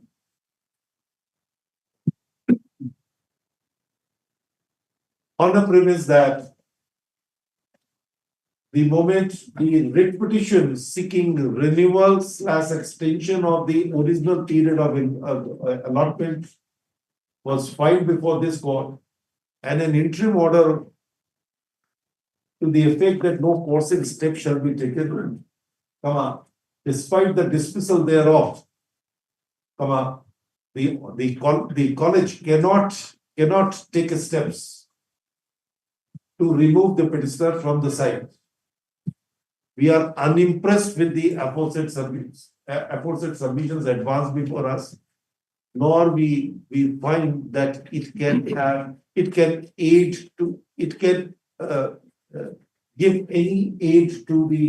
appellant.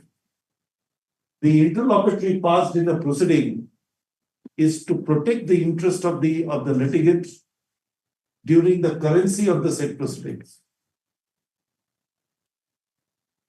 Such interlocutory order merges with the final order passed in the said proceeding,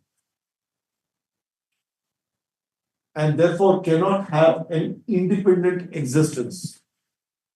The moment the original proceeding is dismissed for default, it is inconceivable and improbable that the interlocutory order would remain alive and the respondents against whom such interlocutory order was passed would remain bound by the same. We thus do not find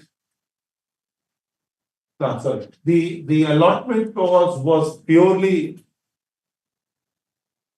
permissive in nature, and the moment the permission has been withdrawn,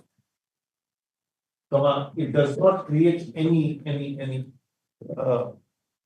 vested right into the petitioner to remove, to remain therein. Furthermore, the letter impugned in the writ petition would further reveal that the said medical college is contemplating to expand its services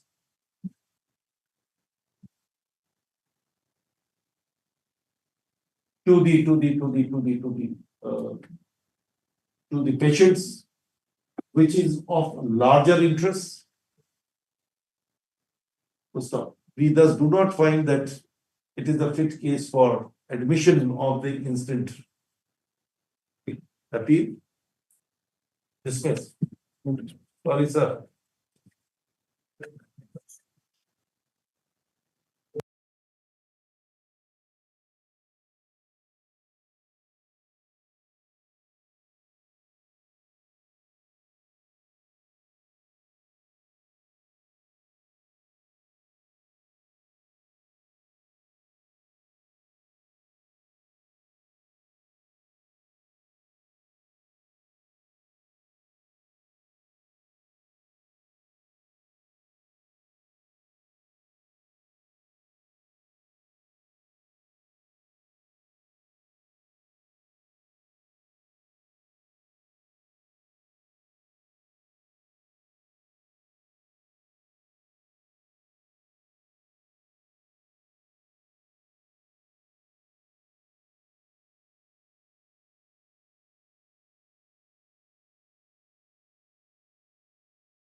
That's all.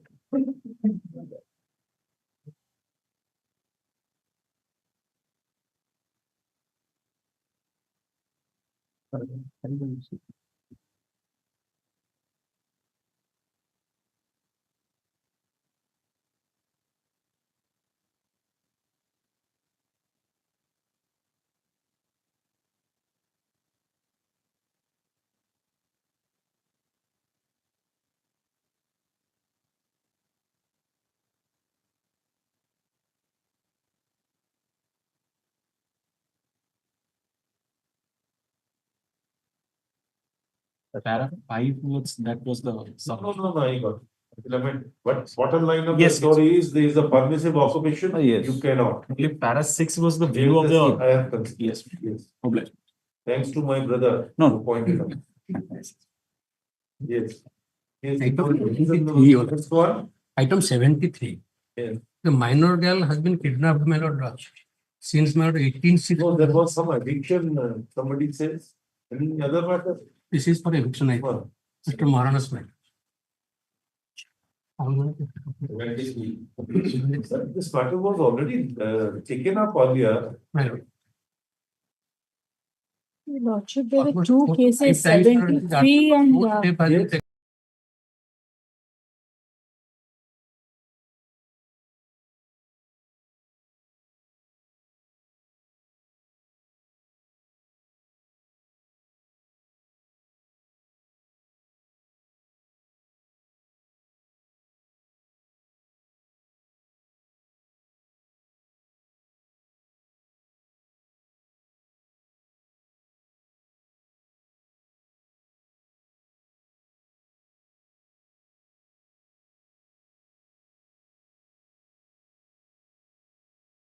Closed. Yes. Where is the girl? Your Lordship, I got the information today that it has been. It will be on Monday. Monday, I'll give a report. Yes, No yes, Your Lordship. Yes, Your Lordship. Obliged, Your Lordship. Lordship, item 42, Lordship. This is matter yesterday, it was item 86. Matter relating to the state, Lordship was directed with the state to formulate the policy. That is the order dated in item 42. It is so urgent, sir, that it cannot wait till the next week. We are taking up such a matter which cannot wait till next week. Habeas corpus matter. My prayer is, I humbly pray, the electoral matters of today kindly order to come on Monday and without merging new matter. We did it yesterday, sir. Yes, So yes. those electoral matters were listed today. Yes, yes. We will definitely do it. I have come from a place where this is the whatever is left will be carried forward tomorrow. No difficulty. My prayer is. My lord, I wanted to make a mention, my lord. Item 32, my lord. Maybe taken up after 1 week, my lord. Maybe taken up after 1 week, my lord. That will be considered. The other day. Why are you worried? Kindly accepted that item number 42 was on 2nd April, my lord took up the matter. But the learned the state took adjournment on the ground that adjournment is not available. Do it on Monday. It will be on Tuesday. Item 38, my lord. The Monday, there will be some Monday matter. We wanted to just keep it. Don't